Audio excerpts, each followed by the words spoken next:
അപ്പോൾ എന്ത് ചോദിക്കാൻ പാടില്ല, ചിലയിടത്ത് ചോദ്യങ്ങൾ ആവശ്യമില്ല, ചോദിക്കരുത്. ചില കാര്യങ്ങൾ നമുക്ക് ചോദിക്കാൻ പറ്റുന്നത് മാത്രം ചോദിക്കുക. അപ്പോൾ എന്ത് ബിസിനസ്സായാലും എന്ത് ജോലി പ്രൊഫഷൻ എന്നൊക്കെ പറഞ്ഞാലും നമ്മൾക്ക് അപ്പുറത്ത് നിൽക്കുന്ന ആളുടെ വേദന, അവരുടെ സിറ്റുവേഷൻ തിരിച്ചറിഞ്ഞിട്ട് നമ്മൾ ഇടപെടുക എന്നുള്ളതാണ് ഏറ്റവും വലിയ കാര്യം. അതിൽ തന്നെ ഈ പെൺകുട്ടികളുടെ മുഖത്ത് അതുണ്ട്. അപ്പോൾ അതിലേതൊരു പെൺകുട്ടി ചോദിച്ചത് എനിക്ക് ഓർമ്മയുണ്ട്, ലാലേട്ടൻ എത്ര പേരെ പ്രണയിച്ചിട്ടുണ്ട്. ബീങ് എ ഡയറക്ടർ അല്ലെങ്കിൽ ബീങ് എ പ്രൊഡ്യൂസർ ഞാൻ പെട്ടെന്നൊന്ന് ഞെട്ടി. അപ്പോൾ ഞാൻ എഴുതി കൊടുത്ത ചോദ്യങ്ങളൊന്നും അല്ല കേട്ടോ അത്. പക്ഷേ ലാലേട്ടൻ അത് വളരെ മനോഹരമായിട്ട് ഉത്തരം പറഞ്ഞു. എനിക്ക് എല്ലാറ്റിനോടും പ്രണയമാണ്. എന്നിട്ട് ഈ പെൺകുട്ടിയുടെ കണ്ണുകളിലേക്ക് നോക്കി. അതോടുകൂടി അവിടെ ആ പെൺകുട്ടി മാത്രമല്ല, അവിടെ ഇരിക്കുന്ന സകല പെൺകുട്ടികളും ഫ്ലാറ്റായി. അവിടെയുള്ളൊരു 3ാം ക്ലാസ്സിലെ കുട്ടി ആൻറ്റിയുടെ വീട്ടിൽ എത്ര ചെടിയുണ്ടെന്നുള്ള ചോദ്യത്തിൽ നിന്ന് 8ാമത്തെ നിലയിൽ ജീവിച്ചിരുന്ന ഫ്ലാറ്റിൽ 8ാമത്തെ നിലയിൽ ബാൽക്കണിയിൽ ആകപ്പാടി ഉണ്ടായിരുന്ന ഒരു തുളസിയും ഒരു പനിക്കൂർക്കയും ഒരു കറിവേപ്പുമായിരുന്നു. അതിൽ നിന്ന് ഞാൻ കൃഷി ഭൂമിയിലേക്ക് ഇറങ്ങി കൃഷി ചെയ്യണമെന്ന് ബോധ്യം വന്ന് അതിനു വേണ്ടി ലോൺ എടുത്ത് കൃഷിസ്ഥലം വാങ്ങിച്ച് കൃഷി ചെയ്ത ഇപ്പോഴും ചെയ്തുകൊണ്ടിരിക്കുന്ന ഒരാളാണ്. Things beyond your control don't go for it. Things under your control work on it.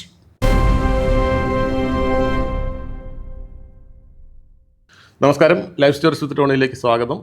വീണ്ടും രഞ്ജിനി മേനോനിലേക്ക് നമ്മൾ തിരിച്ചെത്തേണ്ടിയിരിക്കുന്നു. ഒരുപാട് കാര്യങ്ങൾ കൂടി പറഞ്ഞ് കേട്ടുകൊണ്ടിരിക്കുകയായിരുന്നു. പെട്ടെന്നൊരു ബ്രേക്ക് എടുത്തതാണ്. വീണ്ടും രഞ്ജിനിയിലേക്ക് തിരിച്ചു വരാം. നമസ്കാരം. നമസ്കാരം. അപ്പോൾ ഞാൻ പറഞ്ഞു, നമ്മൾ വിക്ടിംസിനെ കുറിച്ചാണ് പറഞ്ഞുകൊണ്ടിരുന്നത്.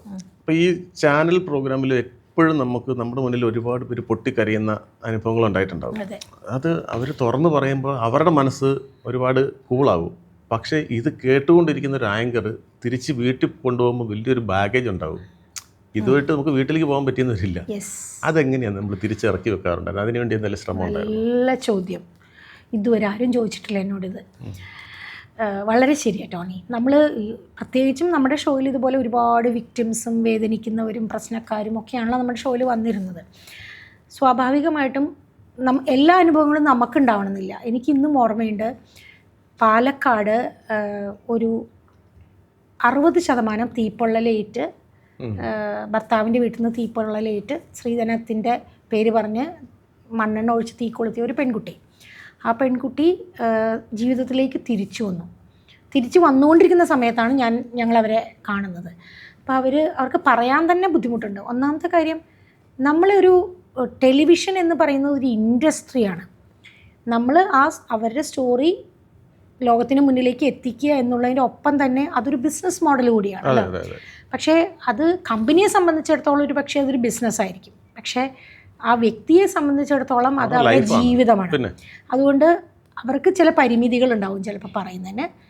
അത് തിരിച്ചറിഞ്ഞിട്ട് നമ്മൾ അവരോട് വളരെ അനുഭാവപൂർവ്വം ചോദിക്കാൻ പാടില്ലാത്ത കാര്യങ്ങൾ ചോദിക്കാനേ പാടില്ല. ചിലപ്പോൾ അവർക്ക് റെസ്പെക്റ്റ് കൊടുക്കും. പലപ്പോഴും ചില സ്ഥലങ്ങളിൽ പോയിട്ട് ഞാൻ ഒന്നും ചോദിക്കാതെ തിരിച്ചു വന്ന അനുഭവങ്ങളുണ്ട്. കാരണം യാത്ര ചെയ്ത് അവിടെ എത്തി അവരെ മറ്റുള്ളവരോടൊക്കെ സംസാരിച്ച് വിക്ടിമിനോട് സംസാരിക്കാൻ പറ്റാത്ത അവസരങ്ങളുണ്ടായിട്ടുണ്ട്. ഇപ്പോൾ സൂര്യനെല്ലി പെൺകുട്ടി ഉദാഹരണത്തിന്, സൂര്യനെല്ലി പെൺകുട്ടിയോട് ഞാൻ ഒരു മുറിയിൽ ഞങ്ങൾ കിടന്നുറങ്ങിയിട്ടുണ്ട്. ആ കുട്ടി ഷോയിൽ വന്നപ്പോൾ ആ കുട്ടിയുടെ മുഖം കാണിക്കാൻ പറ്റില്ലായിരുന്നു. ഒരു മുറിയിൽ മരിച്ചുപോയ ലീലാ മേനോനും ഞാനും ഈ പെൺകുട്ടിയും ഒരേ മുറിയിൽ കിടന്നുറങ്ങി. കാരണം അന്ന് രാത്രി ഞാൻ ഒരു 10 പ്രാവശ്യമെങ്കിലും എഴുന്നേറ്റ് ഞാൻ ആ കുട്ടിയെ നോക്കിയിട്ടുണ്ട്. ആ കുട്ടി ഉറങ്ങുകയാണോ, ഓക്കെ ആണോ എന്ന്. കാരണം അവിടെ ഞാനൊരു ആങ്കർ മാത്രമല്ല, ഞാനൊരു സ്ത്രീ കൂടിയാണ്. അവിടെയാണ് ഫെമിനിസം യഥാർത്ഥ തലത്തിൽ തിരിച്ചു വരുന്നത്. യെസ്. അപ്പോൾ എന്ത് ചോദിക്കാൻ പാടില്ല, ചിലയിടത്ത് ചോദ്യങ്ങൾ ആവശ്യമില്ല, ചോദിക്കരുത്. ചില കാര്യങ്ങൾ നമുക്ക് ചോദിക്കാൻ പറ്റുന്നത് മാത്രം ചോദിക്കുക. അപ്പോൾ എന്ത് ബിസിനസ്സായാലും എന്ത് ജോലി പ്രൊഫഷൻ എന്നൊക്കെ പറഞ്ഞാലും നമ്മൾക്ക് അപ്പുറത്ത് നിൽക്കുന്ന ആളുടെ വേദന, അവരുടെ സിറ്റുവേഷൻ തിരിച്ചറിഞ്ഞിട്ട് നമ്മൾ ഇടപെടുക എന്നുള്ളതാണ് ഏറ്റവും വലിയ കാര്യം. അതിനെ വളരെ ബാലൻസ് ചെയ്യുക. ഇപ്പോൾ അടുത്ത കാലത്തൊക്കെ ചില വാർത്തകളിലൊക്കെ ഞാൻ കണ്ടിട്ടുണ്ട്, വീട്ടിൽ വലിയ കേസോ പ്രശ്നങ്ങളോ ഏതെങ്കിലും വീട്ടിൽ നടക്കുന്ന സമയത്ത്, കുറച്ച് നാളുകൾക്ക് മുമ്പാണ്, ഒരു വീട്ടിലെ ഭാര്യയും ഭർത്താവിൻ്റെ പ്രശ്നത്തിൽ കുട്ടിയെ രണ്ടാനച്ഛനെ ഉപദ്രവിക്കുക നടന്ന ഏതോ ഒരു കേസ്. ഈ ചാനലുകാരങ്ങ് തള്ളിക്കേറി, അന്ന് സോഷ്യൽ മീഡിയ അത്ര ആയിട്ടില്ല, തള്ളിക്കേറി അവരോട് എന്തൊക്കെയൊക്കെയോ ചോദിക്കുക. അവരുടെ വീട്ടിനകത്തുള്ള അവരൊരു പ്രൈവറ്റ് സ്പേസാണ് ഒരു വീട്. ആ വീടിനകത്തേക്ക് ഇടിച്ചു കയറി ക്യാമറ വെച്ച് ചോദിക്കുക എന്ന് പറയുന്നത് തെറ്റാണ്. അതെ അതെ. അതിനൊക്കെ ഒരു ലിമിറ്റുണ്ട്. നമ്മുടെ ഒരു കുറ്റവാളിക്ക് പോലും ഇന്ന് ഇന്ത്യൻ പീനൽ കോഡ് കൊടുക്കുന്ന ഒരു റെസ്പെക്റ്റ് ഉണ്ട്. എന്ന് പറഞ്ഞാൽ ഒരാളുടെ പ്രൈവറ്റ് സ്പേസിലേക്ക് ഒരു ലിമിറ്റിലപ്പുറത്തേക്ക് കടന്നു കയറാൻ മാധ്യമങ്ങൾക്കോ സാധാരണ ആൾക്കാർക്കോ അനുവാദമില്ല. അൺലെസ് ആൻഡ് അൺടിൽ ഒരു പോലീസിനോ ഒരു ഡോക്ടർക്കോ ഒരു വക്കീലിനോ അധികാര സ്ഥാനത്തിരിക്കുന്നവർക്കോ ആവശ്യമുണ്ടെങ്കിൽ മാത്രം അത് റെസ്പെക്റ്റ് കൊടുക്കണം. അങ്ങനൊരു കാര്യം നമ്മൾ തിരിച്ചറിഞ്ഞു കഴിഞ്ഞാൽ നമ്മൾ അങ്ങനെയേ ഇടപെടും. ഇത് വീട്ടിലേക്ക് കൊണ്ടുവരുന്ന ഒരു ഭാരം തന്നെയാണ്. ഞാൻ പല രാത്രികളിലും പല ആൾക്കാരെയും കണ്ട് എനിക്കിപ്പോഴും എൻ്റെ മുഖത്ത് ഹോണ്ട് ചെയ്ത് നിൽക്കുന്ന ഒരു കഥയുണ്ട്. കോഴിക്കോട് കുറ്റിച്ചിറ എന്ന് പറയുന്ന കുറ്റിച്ചിറ കുറ്റിച്ചിറയിൽ നല്ല ഭക്ഷണം കിട്ടുന്ന സ്ഥലമാണ്. അതൊക്കെ ഉണ്ട്. പക്ഷെ കുറ്റിച്ചിറയ്ക്ക് ഒരുപാട് കഥകളുണ്ട്. ഈ കഥകളൊക്കെ ഇന്നും ഓർമ്മയുണ്ടോ എല്ലാവർക്കും എനിക്കറിയില്ല. ആ തെരുവിലൂടെ ഇങ്ങനെ പോയിട്ട് ഞാൻ അവിടെ ഒരു വീട്ടിലാണ് ഷൂട്ട് ചെയ്തത് ഒരു വിഷയം. ആ വിഷയം ഏതാണെന്ന് ഞാനിപ്പോൾ പറയുന്നില്ല. ഇന്നത്തെ കാലത്ത് അത് പറഞ്ഞാൽ കത്തും കേരളം. ഒരു റിലീജിയസ് ഫണ്ടമെൻ്റലിസത്തിനെ കുറിച്ചാണ്. അത് ഏത് മതവും ആവട്ടെ, എല്ലാ മതങ്ങളിലും ഫണ്ടമെൻ്റലിസം തെറ്റാണെന്നാണ് ഞാൻ വിശ്വസിക്കുന്നത്.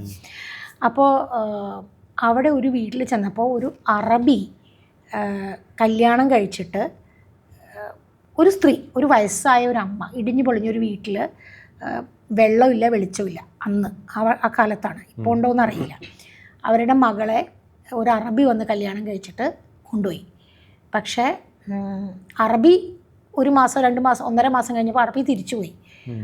ഈ പെൺകുട്ടി പിന്നീട് പ്രസവിച്ചിട്ട് പ്രസവത്തിൽ ഈ പെൺകുട്ടി മരിച്ചുപോയി. ഈ അമ്മയുടെ മകൾ മരിച്ചുപോയി. ഈ കുട്ടി ജീവിച്ചിരിപ്പുണ്ട്. കുട്ടിയെ വേറെ ആരോ കൊണ്ടുപോയി. കാരണം ഈ സ്ത്രീ ഒരു ഘട്ടം കഴിഞ്ഞപ്പോൾ ഈ സ്ത്രീക്ക് കണ്ണ് കാണാതെയായി. ഈ ഉമ്മയ്ക്ക് ആ ഉമ്മയുടെ അടുത്ത് ഞാൻ അന്വേഷിച്ച് പോയിട്ട് ഉമ്മയെ ഉമ്മ കാണുന്നില്ല ഞങ്ങളെ. ഉമ്മയോട് സംസാരിക്കുന്നു, കേൾക്കുന്നേ ഉള്ളൂ. ഉമ്മയ്ക്ക് അറിയില്ല. ഉമ്മയുടെ മകൾ നഷ്ടപ്പെട്ടു. ഉമ്മയുടെ മകളുടെ മകൻ, ആ കുട്ടി ഇവരുടെ ബന്ധുവീട്ടിൽ എവിടെയാണ്, അതിനെ കാണുന്നില്ല. ഇവരിങ്ങനെ ഒറ്റപ്പെട്ടൊരു ജീവിതം. അവരോട് ഞാൻ എന്താ ചോദിക്കുക? അറബി കല്യാണങ്ങളെ കുറിച്ച് അന്വേഷിച്ച് പോയതാണ്. എന്താ ചോദിക്കേണ്ടത് പറയൂ? ആ അവസ്ഥയിലുള്ളൊരു സ്ത്രീയോട് എന്ത് ചോദിക്കും? കണ്ണ് കാണില്ല അവർക്ക്. അവരുടെ വീട്ടിൽ ദൈനംദിന ആവശ്യത്തിനുള്ള ഒന്നുമില്ല. അവരുടെ വീട്ടിൽ ഞങ്ങൾ ചെയ്ത് കയ്യിലുണ്ടായിരുന്ന കുറച്ച് ചില്ലറ അവിടെ കൊടുത്തിട്ട് ഞങ്ങൾ തിരിച്ചു വന്നു. അപ്പോൾ ഇത് ഞാൻ പറയുകയാണ്. അപ്പോൾ ഇങ്ങനെയുള്ള അനുഭവങ്ങളൊക്കെ ഉണ്ട്. അപ്പോൾ ഹെവിനെസ് ഇത്രയും കാലം കഴിഞ്ഞു എൻ്റെ ഉള്ളിലുണ്ട്. ചിലതൊക്കെ അങ്ങനെ കിടപ്പുണ്ട്. അത് ഇപ്പോഴത്തെ ജേർണലിസത്തിൽ നമുക്ക് ഒരു കമ്പാഷൻ എന്ന് പറയുന്നത് േക്കാളും കൂടുതൽ എന്തോ പിടിച്ചെടുക്കാൻ വേണ്ടി തെളിവുകൾ പിടിച്ചെടുക്കുക എന്ന് പറയുന്നത് ഗ്രാബിംഗ് ആണ്. ഭാഷയിലും ഒക്കെ മാറ്റം വന്നു. പണ്ടത്തെ കാലത്ത് അങ്ങനെയല്ല. നമ്മളൊരു കുടുംബം പോലെയാണ് എല്ലാവരും. അന്നും ഈ TRP റേറ്റിംഗ് ഒക്കെ ഉണ്ട്. TRP റേറ്റിംഗ് ഒക്കെ ഉള്ള സമയത്ത് ചാനലിൻ്റെ മൂഡിൽ നിന്ന് നമ്മൾ സംസാരിക്കേണ്ടി വരുമ്പോൾ നമ്മൾ മറ്റുള്ളവർക്കൊപ്പം നിന്ന് നമ്മുടെ മുന്നിലുള്ള വിക്ടിമിനോട് ചേർന്ന് നിന്ന് കരയാൻ പറ്റുന്ന അവസ്ഥ എപ്പോഴെങ്കിലും വന്നിട്ടുണ്ടോ? ഉണ്ട്, എപ്പോഴും ഉണ്ടായിട്ടുണ്ട്. എപ്പോഴും അത് കഴിഞ്ഞിട്ട് അവരെ ചേർത്ത് പിടിക്കാൻ ശ്രമിച്ചിട്ടുണ്ട്. എപ്പോഴും ഞാൻ കൃത്യമായിട്ട് ഇപ്പോൾ അകത്തളം തന്നെയാണ് ഇപ്പോൾ കുറേ ആയി നമ്മൾ പറയുന്നത്. നമ്മൾ ബൈസൺ വാലി എന്ന് പറഞ്ഞ ഇടുക്കിയിൽ നമ്മൾ ഒരുപാട് ആത്മഹത്യകൾ നടന്നിരുന്നു ആ പ്രദേശത്ത് കാലങ്ങളായിട്ട്. എന്ന് വെച്ചാൽ ടോട്ടൽ പോപ്പുലേഷൻ എടുക്കുകയാണെങ്കിൽ അത് 100-ൽ ഒരു 70 പേരിൻ്റെ അടുത്ത് ആത്മഹത്യാ പ്രവണതയുള്ളവരോ ആത്മഹത്യ ചെയ്തു പോയവരുമാണ് കുറേ പേര്. അപ്പോൾ അങ്ങനൊരു സാഹചര്യം എന്തുകൊണ്ട് അവിടെ ഉണ്ടാവുന്നു എന്നുള്ളത് അന്വേഷിച്ച് ഞങ്ങളുടെ ടീം അവിടെ പോയി. അവിടെ നിന്ന് കുന്നും മലയും, ഇന്നത്തെ പോലെ ബസ്സും ഓട്ടോയും ജീപ്പൊന്നും ഇല്ല, നടന്ന് ക്യാമറയും തൂക്കി നടക്കുക. അന്ന് ഈ ബീറ്റ ടേപ്പിലാണ് ഷൂട്ട് ചെയ്യുന്നത്. ഹെവി ടേപ്പ് തന്നെ വലുതാണ്. അപ്പോൾ ഷൂട്ട് ചെയ്യാനായിട്ട് ക്യാമറയും തൂക്കി നമ്മൾ പോവുക.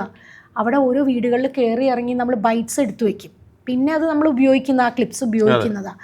അപ്പോൾ അതെല്ലാം കഴിഞ്ഞ് കഴിഞ്ഞപ്പോൾ ഞങ്ങൾ വിചാരിച്ചു നമ്മളിപ്പോൾ ഒരു സെൻസേഷണൽ ആയിട്ടുള്ള ഒരു മാറ്ററാണ് ഇത് കാണിക്കുന്നത്. പക്ഷേ ഇതിന് ശേഷം ഇവർക്ക് എന്തായിരിക്കും വേണ്ടത്?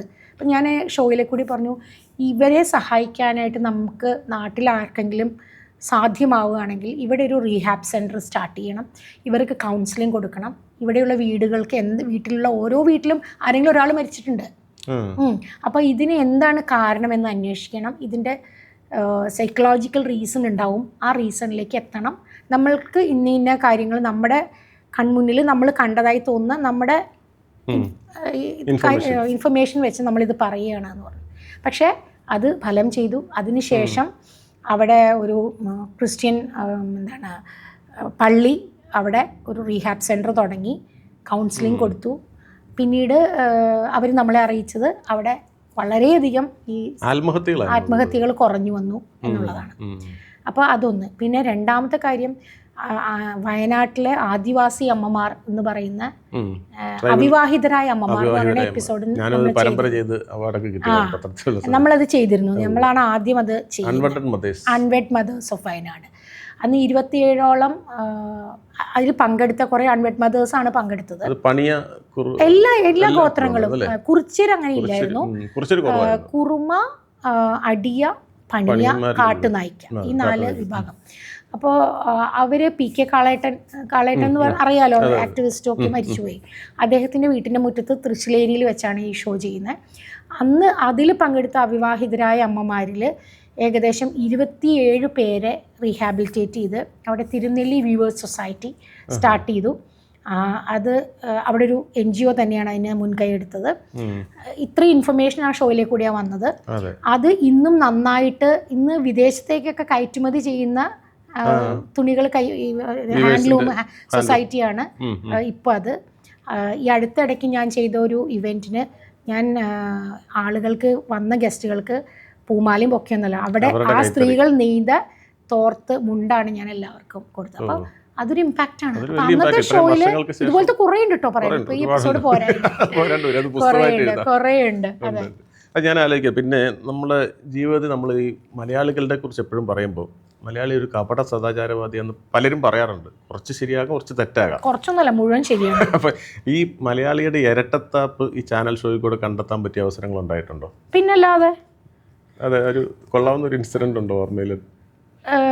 ഹിപ്പോക്രസി എന്ന് പറയുന്നത് മലയാളിയുടെ ഒരു സ്വഭാവമാണല്ലോ. ഭയങ്കര വലിയ നെടുങ്കൻ ഡയലോഗുകളൊക്കെ വന്നിരുന്ന് പറയും, പക്ഷേ പ്രവർത്തിക്കാത്ത അവസരങ്ങൾ ഇഷ്ടം പോലെയുണ്ട്. ഒരു ഇൻസിഡന്റ് ഒന്നുമല്ല, കുറേ ഇൻസിഡന്റ്. അത് ഞാൻ പറഞ്ഞ് വിഷമിപ്പിക്കണം.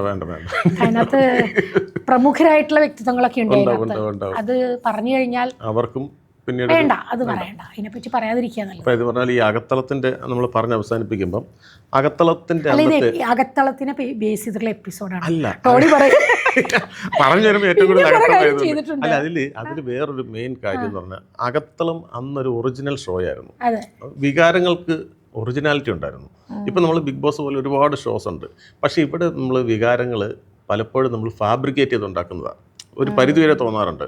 ഒരുതരം ഇമോഷണൽ മാർക്കറ്റിംഗ് എന്ന് പറയുന്ന, അല്ലെങ്കിൽ ഇമോഷണൽ അപ്രിക്കിംഗ് ഉണ്ട്, പുതിയ രീതി നമ്മൾ കൊണ്ടുവരുന്ന ആ ഒരു ട്രെൻഡ് മാറി വരുന്നത് എങ്ങനെയാണെന്ന് വിലയിരുത്തിയിട്ടുണ്ട്. ആളുകളിൽ വന്ന മാറ്റം, ആളുകൾക്ക് മാറ്റം വന്നിട്ടുണ്ട്. ഇപ്പോൾ ബന്ധങ്ങളിൽ മാറ്റം വന്നിട്ടില്ലേ? ബന്ധങ്ങളുടെ ആഴങ്ങൾക്ക് വ്യത്യാസം വന്നിട്ടില്ലേ? പണ്ട് കാലത്ത് ആത്മബന്ധം ആൾക്കാർ തമ്മിൽ നമ്മളിപ്പോൾ പറയുമ്പോൾ പറയും ഇത് തള്ള വൈബാണ്, പഴയ ആൾ ആയതുകൊണ്ട് അങ്ങനെ പറയുന്നു എന്നൊക്കെ പറയും. പക്ഷേ എനിക്കിപ്പോഴും ഇപ്പോൾ ഈ വാട്സപ്പ് ഗ്രൂപ്പുകൾ വന്നതിനെപ്പറ്റി കുറ്റമൊക്കെ നമ്മൾ പറയുന്നുണ്ടെങ്കിലും എന്തുകൊണ്ടാണ് ഇപ്പോഴും ഈ പഴയ സ്കൂൾ ഗ്രൂപ്പും കോളേജ് ഗ്രൂപ്പൊക്കെ ഇപ്പോഴും ലൈവായിട്ട് നിൽക്കുന്നത്? അന്നത്തെ കാലത്തുള്ള ആളുകളുടെ തമ്മിലുള്ള ഒരു ആത്മബന്ധം എന്ന് പറയുന്നത് പുതിയ കാലത്തെ കുട്ടികളിൽ അത്ര തന്നെ കാണുന്നില്ല. ഇപ്പോൾ എല്ലാം അവരുടെ ആവശ്യങ്ങൾക്കനുസരിച്ചാണ് ബന്ധങ്ങൾ. അല്ല, തീർച്ചയായും ഉണ്ട്. ഞാൻ പറയുന്നത് ലാർജർ സ്കെയിലിൽ നോക്കുമ്പോൾ, ജനറലൈസ് ചെയ്ത് നോക്കുമ്പോൾ പഴയ കാലത്തെ ഒരു ആത്മബന്ധം, ഇപ്പോൾ സിനിമക്കാർ പറയുന്ന കാരണം ഞാൻ സിനിമയിൽ പ്രവർത്തിക്കുന്ന ഒരാളായതുകൊണ്ട്, പണ്ട് ഈ കാരവൻ കൾച്ചറൊന്നും അങ്ങനെ ഇല്ലായിരുന്നു. പ്രേം നസീർ ആയാലും നസീർ സാറ് മുണ്ട് വിരിച്ച് തോർത്തിച്ച് അവിടെ കിടക്കും. മോഹൻലാൽ ആയാലും ആ ജനറേഷനിലുള്ളവർക്ക് ഇപ്പോഴും ആ ബന്ധം തമ്മിലുണ്ട്. അപ്പോൾ ആത്മബന്ധം എന്ന് പറയുന്ന ഒരു കാര്യം ഡെഫിനറ്റ് ആയിട്ടുണ്ട്. അത് ആളുകളിൽ വന്ന മാറ്റമാണെന്നാണ് പറയുന്നത്. ഇന്നിപ്പോൾ എല്ലാവരും ഈ പറഞ്ഞ ഇൻ്റർനെറ്റും മൊബൈലിലേക്ക് നോക്കിയിരിക്കുമ്പോൾ ബന്ധങ്ങൾ എന്ന് പറയുന്നതിന് കുറച്ച് ഒരു ഡൈല്യൂഷൻ വന്നിട്ടുണ്ട്. അത് എല്ലാ മേഖലകളിലും അഭിനയം കയറി വരുമ്പോൾ ആവശ്യത്തിന് മതി എന്നുള്ളൊരു ലൈനാണ്. പക്ഷെ പണ്ട് ആവശ്യവും അനാവശ്യം അങ്ങനെയില്ല. ഞാനൊരു സിമ്പിൾ എക്സാമ്പിൾ പറയാം. ഇന്ന് നമ്മുടെ വീട്ടിൽ ഒരു ഗസ്റ്റ് വന്നു, നമ്മുടെ വീട്ടിൽ പഞ്ചസാര തീർന്നു. നമ്മൾ അടുത്ത വീട്ടിലെ മതിലിൻ്റെ അടുത്ത് പോയിട്ട് അവിടെ നിന്ന് ഒരു ഗ്ലാസ് പഞ്ചസാര തരുമോ എന്ന് നമ്മൾ ചോദിക്കുമോ? പണ്ട് ചോദിക്കാം, അതിലൊരു നാണക്കേടില്ല. പക്ഷെ ഇന്ന് പഞ്ചസാര ഇല്ലെങ്കിൽ നമുക്ക് പുറത്ത് പോയി ഭക്ഷണം കഴിക്കാമെന്ന് പറഞ്ഞിട്ട് അവരെ ഇറക്കി കൊണ്ടുപോകും. അല്ലെങ്കിൽ നമ്മൾ ചായ കൊടുക്കില്ല, അല്ലെങ്കിൽ വേറെ എന്തെങ്കിലും കൊടുത്ത് അവസാനിപ്പിക്കും. അപ്പോഴും അത് പറയില്ല. അപ്പോൾ ഈ പഞ്ചസാര ചോദിച്ചു കഴിഞ്ഞാൽ അടുത്ത വീട്ടുകാർ നമ്മൾ ഇല്ലാത്തവരാണെന്ന് ധരിക്കുമെന്നൊരു തോന്നലുണ്ട്. അപ്പോൾ ആ ഒരു വ്യത്യാസം മനുഷ്യരുടെ സദാചാരത്തിന് വേറെ മൈൻഡ് സെറ്റ്, ഇതാ ഞാൻ പറയാം, മൈൻഡ് സെറ്റിൽ വന്ന മാറ്റം അത് എല്ലാറ്റിലും റിഫ്ലക്റ്റഡ് ആണ്. അതിന്റെ ഭാഗമാണെന്നേ പറയാൻ പറ്റുള്ളൂ ഇതിനെ. അപ്പം ഞാൻ വേറെ ഒന്ന് ചിന്തിച്ചത്, മുമ്പ് നമ്മൾ പറഞ്ഞു നിർത്തിയത് ആത്മീയാത്ര ചാനൽ, അതൊരു വ്യത്യസ്തമായ ഒരു പരിപാടിയായിരുന്നു. പക്ഷേ അങ്ങനൊരു പ്രോഗ്രാം ചെയ്യുമ്പോൾ സെക്സ് ആൻഡ് യു എന്ന് പറഞ്ഞൊരു പ്രോഗ്രാം, അതിപ്പോൾ ആത്മീയാത്രയിൽ തന്നെ അതൊരു കൺസർവേറ്റീവ് ആയിട്ടുള്ളൊരു ചാനലായിരുന്നു. അതിലങ്ങനെ വരാനുള്ള പ്രചോദനം എന്തായിരുന്നു? അതിന് പിന്നെ ഒരുപാട് സോഷ്യൽ മീഡിയ ഹരാസിങ്ങോ അന്നത്ര സോഷ്യൽ മീഡിയ സജീവമല്ലാത്തതുകൊണ്ട് ഇല്ലായിരിക്കും, പക്ഷേ വെല്ലുവിളികൾ നേരിട്ടിട്ടുണ്ടോ? സോഷ്യൽ മീഡിയ ഹരാസിംഗ് ഒന്നും ഉണ്ടായില്ല, അതായത് ഇന്നാണെങ്കിൽ അത് ഉണ്ടായേനെ. പക്ഷേ അതെങ്ങനെയാണ് സംഭവിച്ചതെന്ന് വെച്ചാൽ, ആത്മീയാത്ര തുടങ്ങിയ സമയത്ത് KP യോഹന്നാൻ പിതാവ്, എനിക്ക് അദ്ദേഹത്തെ പറ്റി വലിയ ധാരണയൊന്നുമില്ല, ഏതോ ഒരു സഭയുടെ നേതാവ് എന്നുള്ളതിലപ്പുറത്തേക്കൊന്നും എനിക്കറിയില്ല. അപ്പോൾ എനിക്കറിയുന്ന ചില ആൾക്കാർ ആ ചാനലിലേക്ക് ജോലിക്ക് പോയി. അപ്പോൾ അവരിങ്ങനൊരു പ്രോഗ്രാം തുടങ്ങണമെന്ന് അദ്ദേഹത്തിൻ്റെ ഈ KP യോഹന്നാൻ പിതാവിൻ്റെ മകളുടെ ഭർത്താവായിട്ടുള്ള ഫാദർ ജോൺസണും പിതാവും ഇങ്ങനൊരു ഇങ്ങനൊരു ആവശ്യമുണ്ട്, സെക്സ് എഡ്യൂക്കേഷൻ മലയാളിക്ക് കൊടുക്കേണ്ട ആവശ്യമുണ്ടെന്ന് പറഞ്ഞൊരു പ്ലാൻ ചെയ്തപ്പോൾ ഇവരാരോ, എനിക്കൊന്ന് ആരാന്ന് എനിക്ക് കൃത്യമായിട്ട് അറിയില്ല, ആരോ അദ്ദേഹത്തോട് പറഞ്ഞു ഇങ്ങനെ ഒരാളുണ്ട്, ചോദിച്ചു നോക്കാമെന്ന്. കാരണം ധൈര്യത്തിന്റെ ആളെന്നുള്ള ഇത് പറയാൻ ധൈര്യം വേണ്ടേ, പിന്നെ സൈക്കോളജിസ്റ്റ് എന്നുള്ളൊരു ലേബൽ ഉണ്ടല്ലോ. അപ്പോൾ ക്ലിനിക്കൽ ആസ്പെക്റ്റ് പറയും എന്നുള്ളത് കൊണ്ടായിരിക്കാം അവർ നമ്മളെ അപ്രോച്ച് ചെയ്തു. ഞാൻ അദ്ദേഹത്തെ പോയി കണ്ടു. അപ്പോൾ അദ്ദേഹം കുറേ കാര്യങ്ങൾ പറഞ്ഞു. ഞാനപ്പോൾ ആലോചിച്ചത്, ഞാൻ ആലോചിക്കണത് ഇമ്മീഡിയറ്റ് ഫാമിലി മെമ്പേഴ്സിന് അതൊരു പ്രശ്നമാവരുത്. കാരണം കാര്യം സെക്സാണ് പറയുന്നത്, സെക്സിൻ്റെ ക്ലിനിക്കൽ ആസ്പെക്ട്സ് ആണ് പറയുന്നത്. നിങ്ങളൊരു ഗൈനക്കോളജിസ്റ്റിൻ്റെ അടുത്ത് പോയാൽ അതിനകത്ത് അശ്ലീലമൊന്നുമില്ല. ഗൈനക്കോളജിസ്റ്റ് ചെയ്യുന്നത്, നമ്മളെ ചികിത്സിക്കുന്ന അല്ലെങ്കിൽ പ്രസവം എടുക്കുന്നതൊക്കെ അശ്ലീലമായിട്ട് കാണാൻ തുടങ്ങിയാൽ ഡോക്ടറെ അടുത്ത് പോകാൻ പറ്റില്ല. എന്ന് പറഞ്ഞ പോലെ അതിനെ ക്ലിനിക്കലി കാണുന്ന തരത്തിൽ സംസാരിക്കാം. എങ്കിൽ പോലും ഇതിനെ ആളുകൾ എങ്ങനെ എടുക്കും, പബ്ലിക് പ്ലാറ്റ്ഫോമിൽ നിന്ന് നമ്മൾ സംസാരിക്കുന്നത്, അതും വിഷയം സെക്സാണ്. അപ്പോൾ ഇതെങ്ങനെയാവും എന്നൊക്കെ ഞാൻ ആലോചിച്ചപ്പോൾ ഞാൻ ഹസ്ബൻഡിനോട് ചോദിച്ചപ്പോൾ ഹസ്ബൻഡ് പറഞ്ഞു, നിനക്ക് ധൈര്യം ഉണ്ടെന്നുണ്ടെങ്കിൽ നീ പറഞ്ഞോളൂ, പക്ഷേ അതൊരു വളരെ ഡെലിക്കേറ്റ് സബ്ജക്റ്റാണ്. മനുഷ്യന് ഏറ്റവും അധികം ഇന്റർനെറ്റിൽ തേടുന്ന ഏറ്റവും കൂടുതൽ തേടുന്ന വാക്കാണിത്, ഈ 3 അക്ഷരം. അതുകൊണ്ട് തന്നെ അതിനകത്ത് ഒരു തെറ്റും അപകടതരത്തിലുള്ള ഒന്നും വരാൻ പാടില്ല. വളരെ സൂക്ഷിച്ച് കൈകാര്യം ചെയ്യണം. എനിക്ക് പ്രശ്നമൊന്നുമില്ല. ഞാൻ എൻ്റെ വീട്ടിലും ഹസ്ബൻഡിൻ്റെ വീട്ടിലും മദറിനോട് ഞാൻ ചോദിച്ചു, അമ്മ ഇങ്ങനൊരു സംഗതി വന്നിട്ടുണ്ട്, ഇത് ചെയ്യുന്നതുകൊണ്ട് അമ്മയ്ക്ക് വല്ല പ്രശ്നം, അമ്മയ്ക്കും അച്ഛനും പ്രശ്നമുണ്ടോ? പാവം അവരൊന്നും പറഞ്ഞില്ല. അവർ പറഞ്ഞു, നിനക്ക് ശരിയെന്ന് തോന്നണം, ചെയ്തോളൂ. ഞാൻ എൻ്റെ അച്ഛനോടും അമ്മയോടും ചോദിച്ചു. പിന്നെ എൻ്റെ മക്കളൊന്ന് കൊച്ചു മക്കളാണ്, അവർക്കത് അറിയാറായിട്ടില്ല. അപ്പോൾ 2 വീട്ടുകാർക്കും എനിക്ക് സ്വാതന്ത്ര്യം തന്നു എന്നുള്ളതാണ് അതിലെ വലിയ കാര്യം. പിന്നെ എൻ്റെ സ്വഭാവം ഇങ്ങനെ ആയതുകൊണ്ട് അവരാരും ഇനിയിപ്പോൾ പറഞ്ഞില്ലെങ്കിൽ ചെയ്തേക്കും എന്നുള്ള തോന്നലുള്ളതുകൊണ്ടായിരിക്കാം അവരും അങ്ങനെ പറഞ്ഞില്ല. പിന്നെ എനിക്ക് തോന്നുന്ന ഈ 2 കുടുംബത്തിനകത്തും എന്നോടുള്ള ഒരു വിശ്വാസമുണ്ട്. ഞാൻ ചെയ്യുന്നത് സഭ്യത വിട്ടിട്ടോ ശരിയല്ലാത്ത, സഭ്യത എന്നുള്ള വാക്കൊക്കെ റിലേറ്റീവാണ്, വളരെ റിലേറ്റീവ്, അതെ, ആപേക്ഷികമാണ്. അപ്പോൾ അവൾ ശരിയായിട്ടുള്ളതേ ചെയ്യൂ എന്നുള്ളൊരു വിശ്വാസം എന്നിലുള്ള ഉണ്ടായിരുന്നു. അപ്പം ഞാൻ വിചാരിച്ചു, എന്നാൽ പിന്നെ അതൊരു ബോൾഡ് അറ്റംപ്റ്റ്. എനിക്ക് പുതിയ കാര്യങ്ങൾ ചെയ്യാൻ ഭയങ്കര ഇഷ്ടം, ചലഞ്ചിങ് ആണ്. എല്ലാം ചലഞ്ചസ് എടുക്കാനാണ് ഇഷ്ടം. ഏറ്റവും ഈസി ആയിട്ടുള്ള ഒന്നും എനിക്ക് വേണ്ട. ഞാൻ സ്കൂളിൽ പഠിപ്പിക്കുമ്പോൾ ഞാൻ പറയുക, എനിക്ക് ഏറ്റവും മോശം കുട്ടികളെ തരൂ, പഠിക്കാനും കുഴപ്പക്കാരും ഒക്കെയാണെന്ന് പറയുന്ന ഏറ്റവും മോശം കുട്ടികളെ എനിക്ക് തരൂ, എൻ്റെ ക്ലാസ്സിൽ തരൂ. ടോട്ടലി അങ്ങനെ ആയാലും കുഴപ്പമില്ല, എനിക്ക് സന്തോഷം, ഞാൻ അവരെ ട്രാൻസ്ഫോം ചെയ്യും. ജോലിയാണെങ്കിലും ഏറ്റവും ടഫായിട്ടുള്ള ജോലി എനിക്ക് തരൂ, ഞാനത് ചെയ്യാൻ ശ്രമിക്കും. അതിൻ്റെ ഭാഗമായിട്ട് ഇതെടുത്തു. പക്ഷേ അത് 100 എപ്പിസോഡ് 100 സബ്ജക്റ്റ് ചെയ്തു. എൻ്റെ കൂടെ ഡോക്ടർ ജോസ് എന്ന് പറഞ്ഞ് അന്ന് കോട്ടയം മെഡിക്കൽ കോളേജിൻ്റെ പ്രിൻസിപ്പളായിരുന്നു. അദ്ദേഹം ഇപ്പോൾ തൊടുപുഴ എന്താണ് ഇലാഹിയ കോളേജ്, അവിടുത്തെ പ്രിൻസിപ്പളാണ് ഡോക്ടർ ജോസും ഞാനും കൂടി ഇരുന്നിട്ടുള്ള ഒരു സാധാരണ ചോദ്യോത്തരമല്ല. ഞാനൊരു സൈക്കോളജിസ്റ്റിൻ്റെ ആസ്പെക്റ്റിൽ നിന്ന് പറയും, അദ്ദേഹം ഒരു മെഡിക്കൽ ഡോക്ടറുടെ ആസ്പെക്റ്റിൽ നിന്നിട്ട് അദ്ദേഹം പറയും. അങ്ങനെ ഒരു ഡിസ്കഷൻ ആയിരുന്നു. ഏറ്റവും അതിശയം എന്താണെന്ന് വെച്ചാൽ അത് 100 എപ്പിസോഡുകൾ ഞങ്ങൾ ചെയ്തു, 100 സബ്ജക്റ്റ്. അത് ഷാജിൻ പാറക്കടവിൽ എന്ന് പറഞ്ഞിട്ട് ഒരു പ്രൊഡ്യൂസറായിരുന്നു. ഷാജിനും ഹാർഡ് വർക്ക് ചെയ്തു. പിന്നെ AY ചാനലിൽ ആത്മീയാത്രയിൽ ആത്മീയത അന്വേഷിക്കുന്ന പ്രേക്ഷകർ കൂടാതെ സാധാരണ പ്രേക്ഷകരെയും ഈ വിഷയമായതുകൊണ്ട് അത് അടുപ്പിച്ചു. ഏറ്റവും വലിയ കാര്യം, ആ വർഷം 2015 state award for best anchoring educational programme state അവാർഡും എനിക്ക് ഈ പ്രോഗ്രാമിനാണ് വന്നത്. ഞാൻ ആലോചിക്കാം അകത്തളം ചെയ്തിട്ടോ അല്ലെങ്കിൽ വേറെ ഏതൊക്കെ പ്രോഗ്രാംസ് ചെയ്തിട്ടോ വരാത്ത അവാർഡ് സംസ്ഥാന സർക്കാരിൻ്റെ അവാർഡും ഈ പ്രോഗ്രാമിന് വന്നു. അത് നന്നായി പോയി. എനിക്ക് ഒരിക്കലും അതിനെ ചൊല്ലി ഒരിടത്തുനിന്നും ഒരു വേറെ രീതിയിലുള്ള നോട്ടമോ വർത്തമാനമോ അശ്ലീലമല്ലാത്ത രീതിയിലുള്ള ഇടപെടലുകളോ എനിക്കുണ്ടായിട്ടില്ല. ഓഫ് കോഴ്സ് ചെറിയ ഞരമ്പ് രോഗികളൊക്കെ എപ്പോഴും ഉണ്ടാവും, എല്ലാ കാലത്തും ചെയ്താലും ഇല്ലെങ്കിലും. That is there. അതിൽ എനിക്ക് പ്രശ്നമൊന്നുമില്ല. അതൊക്കെ എനിക്ക് എങ്ങനെ അവരെ ഡീൽ ചെയ്യണം, അവരെ മാറ്റി നിർത്തണം, ഒഴിവാക്കണം എന്നൊക്കെ എനിക്ക് നന്നായിട്ട് അറിയാം.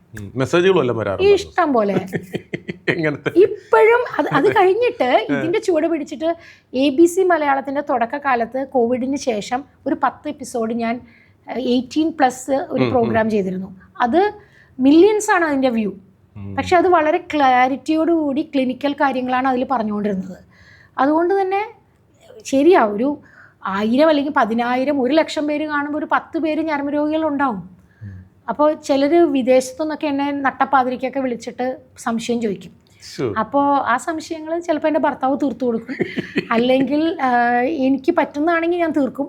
ഞാൻ പറയും, അപ്പോൾ ഞാനൊരു നമ്പർ കൊടുക്കും. അപ്പോൾ ഇവിടെ 1-2 ക്ലിനിക്സായിട്ട് അസോസിയേറ്റ് ചെയ്തിരുന്നു. അപ്പോൾ ഞാൻ പറയും, നാളെ ഇന്ത്യൻ ടൈം ഇത്ര സമയത്ത് അവിടെ വിളിച്ച് അപ്പോയിൻമെൻറ്റ് എടുക്കൂ, എന്നിട്ട് ഇത്ര രൂപ ഗൂഗിൾ പേ ചെയ്തോളൂ, അപ്പോൾ അതിന് ഉത്തരം പറയാം. അല്ല പിന്നെ എന്താ ചെയ്യേണ്ടത്? രാത്രി 2 മണിക്ക് നമ്മൾ കിടന്നുറങ്ങുന്ന സമയത്ത് 2 മണിക്ക് വിളിച്ചിട്ട് അയാൾ ചോദിക്കുന്ന ചോദ്യങ്ങൾ, അങ്ങനത്തെ ആൾക്കാർ ചോദിക്കുന്ന ചോദ്യങ്ങൾ എന്ന് പറഞ്ഞാൽ നമുക്കറിയാം അതെന്താണെന്ന്. അത് രോഗം, അത് വേറെ രോഗമാണ്, അതിന് ചികിത്സ ആവശ്യമുണ്ട്. പക്ഷെ അങ്ങനത്തെ ചോദ്യങ്ങളൊക്കെ ഉണ്ടായിട്ടുണ്ട്. അതിപ്പോൾ അതൊന്നും ഇല്ലെങ്കിലും ഉണ്ടാവില്ലേ. പബ്ലിക് മീഡിയത്തിൽ നിൽക്കുന്ന സ്ത്രീകൾക്കൊക്കെ അത്തരത്തിലുള്ള ചോദ്യങ്ങളും അനുഭവങ്ങളും ഒക്കെ നമ്മൾ നേരിടാൻ പഠിക്കണം. നമ്മളതിനെ എങ്ങനെ ബാലൻസ് ചെയ്ത് ഒഴിവാക്കി മാറ്റി നിർത്താൻ പറ്റണം എന്നുള്ളത് പഠിച്ചെടുക്കണം, അത് ചെയ്യണം. ഞാൻ പിന്നെ ഓർത്തത് 2015 12 വർഷം പുറകോട്ട് പോകുമ്പോൾ 2003 നമ്മുടെ പ്രിയപ്പെട്ട മോഹൻലാൽ 25 വയസ്സിൽ നിന്ന് വലിയൊരു ഷോ, മോഹൻലാലിനെ ആദ്യമായിട്ട് സെലിബ്രേറ്റ് ചെയ്തൊരു ഷോ ആയിരുന്നു. ആ ഷോയുടെ ഭാഗമായിട്ട് ചാറ്റ് വിത്ത് ലാൽ എന്ന് പറഞ്ഞൊരു പ്രോഗ്രാം ഞാനും എൻ്റെ ഭാഗമായിരുന്നല്ലോ. അത് ചെയ്ത അപ്പൊ അന്ന് ലാലേട്ടനോട് കുറെ കുസൃതി ചോദ്യങ്ങൾ ചോദിച്ചിട്ടുണ്ട്. എന്തെങ്കിലും ഓർമ്മയെടുക്കാൻ പറ്റുന്നുണ്ടോ? ലാലേട്ടൻ്റെ ഷോ അന്ന് ടോണിയാണ് അതിൻ്റെ ആള്, ഓർമ്മയുണ്ടോയെന്ന് അറിയില്ല. ടോണിയും നമ്മുടെ രേഖാബിറ്റയും, ഇന്നും നിങ്ങൾ രണ്ടുപേരും എൻ്റെ നല്ല സുഹൃത്തുക്കളാണ്. രേഖയും നിങ്ങളും കൂടി ചേർന്ന് ആ പ്രോഗ്രാം ചെയ്യുന്നു, ഞാൻ എന്നെ ഏൽപ്പിക്കുന്നു. അതിനകത്ത് സെൻറ്റ് തെരേസസിലെ പെൺകുട്ടികളായിരുന്നു കൂടുതലും വന്നിരുന്നത്. അവർ വലിയ രസകരമായ ചോദ്യങ്ങൾ ചോദിക്കുന്നു. അപ്പോൾ ലാലേട്ടൻ എന്താ പറയുക, വളരെ ഇങ്ങനെ ഷൈ ആയിട്ടാണ് ഇരുന്ന് സംസാരിക്കുന്നത്. എനിക്കിന്ന് ഓർമ്മയുണ്ട്, ഒരു വെള്ളയും ഓറഞ്ചും ലൈനുള്ള ഒരു ടീഷർട്ടും വെള്ള ട്രൗസേഴ്സും ഇട്ടിട്ടാണ്. ഇപ്പുറത്ത് ഹനീഫ് കെ ഉണ്ട്. അദ്ദേഹം ഇങ്ങനെ കൈ ഇങ്ങനെ വെച്ചിരുന്നിട്ട് ഇത്രയും പെൺകുട്ടികളെ ഒരുമിച്ച് കണ്ടപ്പോൾ ആകെ അദ്ദേഹം ഭയങ്കരമായിട്ട് ഷൈ ആയിട്ടാണ് സംസാരിക്കുന്നത്. അപ്പോൾ 25 വർഷം തികച്ചിരിക്കുന്ന സമയത്ത് പെൺകുട്ടികളുടെ ആവേശം, അദ്ദേഹത്തോടുള്ള പ്രണയവും പ്രേമവും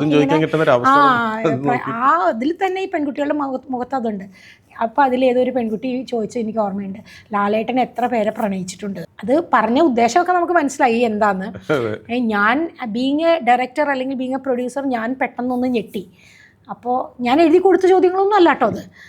പക്ഷേ ലാലേട്ടൻ അത് വളരെ മനോഹരമായിട്ട് ഉത്തരം പറഞ്ഞു. എനിക്ക് എല്ലാറ്റിനോടും പ്രണയമാണ്, എല്ലാവരോടും പ്രണയമാണ്. ഓഷോ ലാംഗ്വേജ് ആണ്, ആയിക്കോട്ടെ. ലാലേട്ടൻ അദ്ദേഹം മനസ്സിൽ തട്ടി പറഞ്ഞതാണ്, എനിക്ക് എല്ലാറ്റിനോടും പ്രണയമാണ്, എല്ലാവരോടും പ്രണയമാണ് എന്ന് പറഞ്ഞു. എന്നിട്ട് ഈ പെൺകുട്ടിയുടെ കണ്ണുകളിലേക്ക് നോക്കി. അതോടുകൂടി അവിടെ ആ പെൺകുട്ടി മാത്രമല്ല, അവിടെ ഇരിക്കുന്ന സകല പെൺകുട്ടികളും ഫ്ലാറ്റായി. ആ പ്രണയം ഇന്നും മലയാളി പെൺകുട്ടികൾ ഏതൊക്കെ അർത്ഥത്തിലാണെന്നറിയില്ല, ലാലേട്ടൻ ഇപ്പം ഇത്രയും പിറന്നാൾ ആഘോഷിച്ചിരിക്കുന്നത്, ഇപ്പോഴും ആ പ്രണയം മലയാളികളുടെ ഉള്ളിൽ അതേപടി നിൽക്കുന്നു എന്നുള്ളതാണ്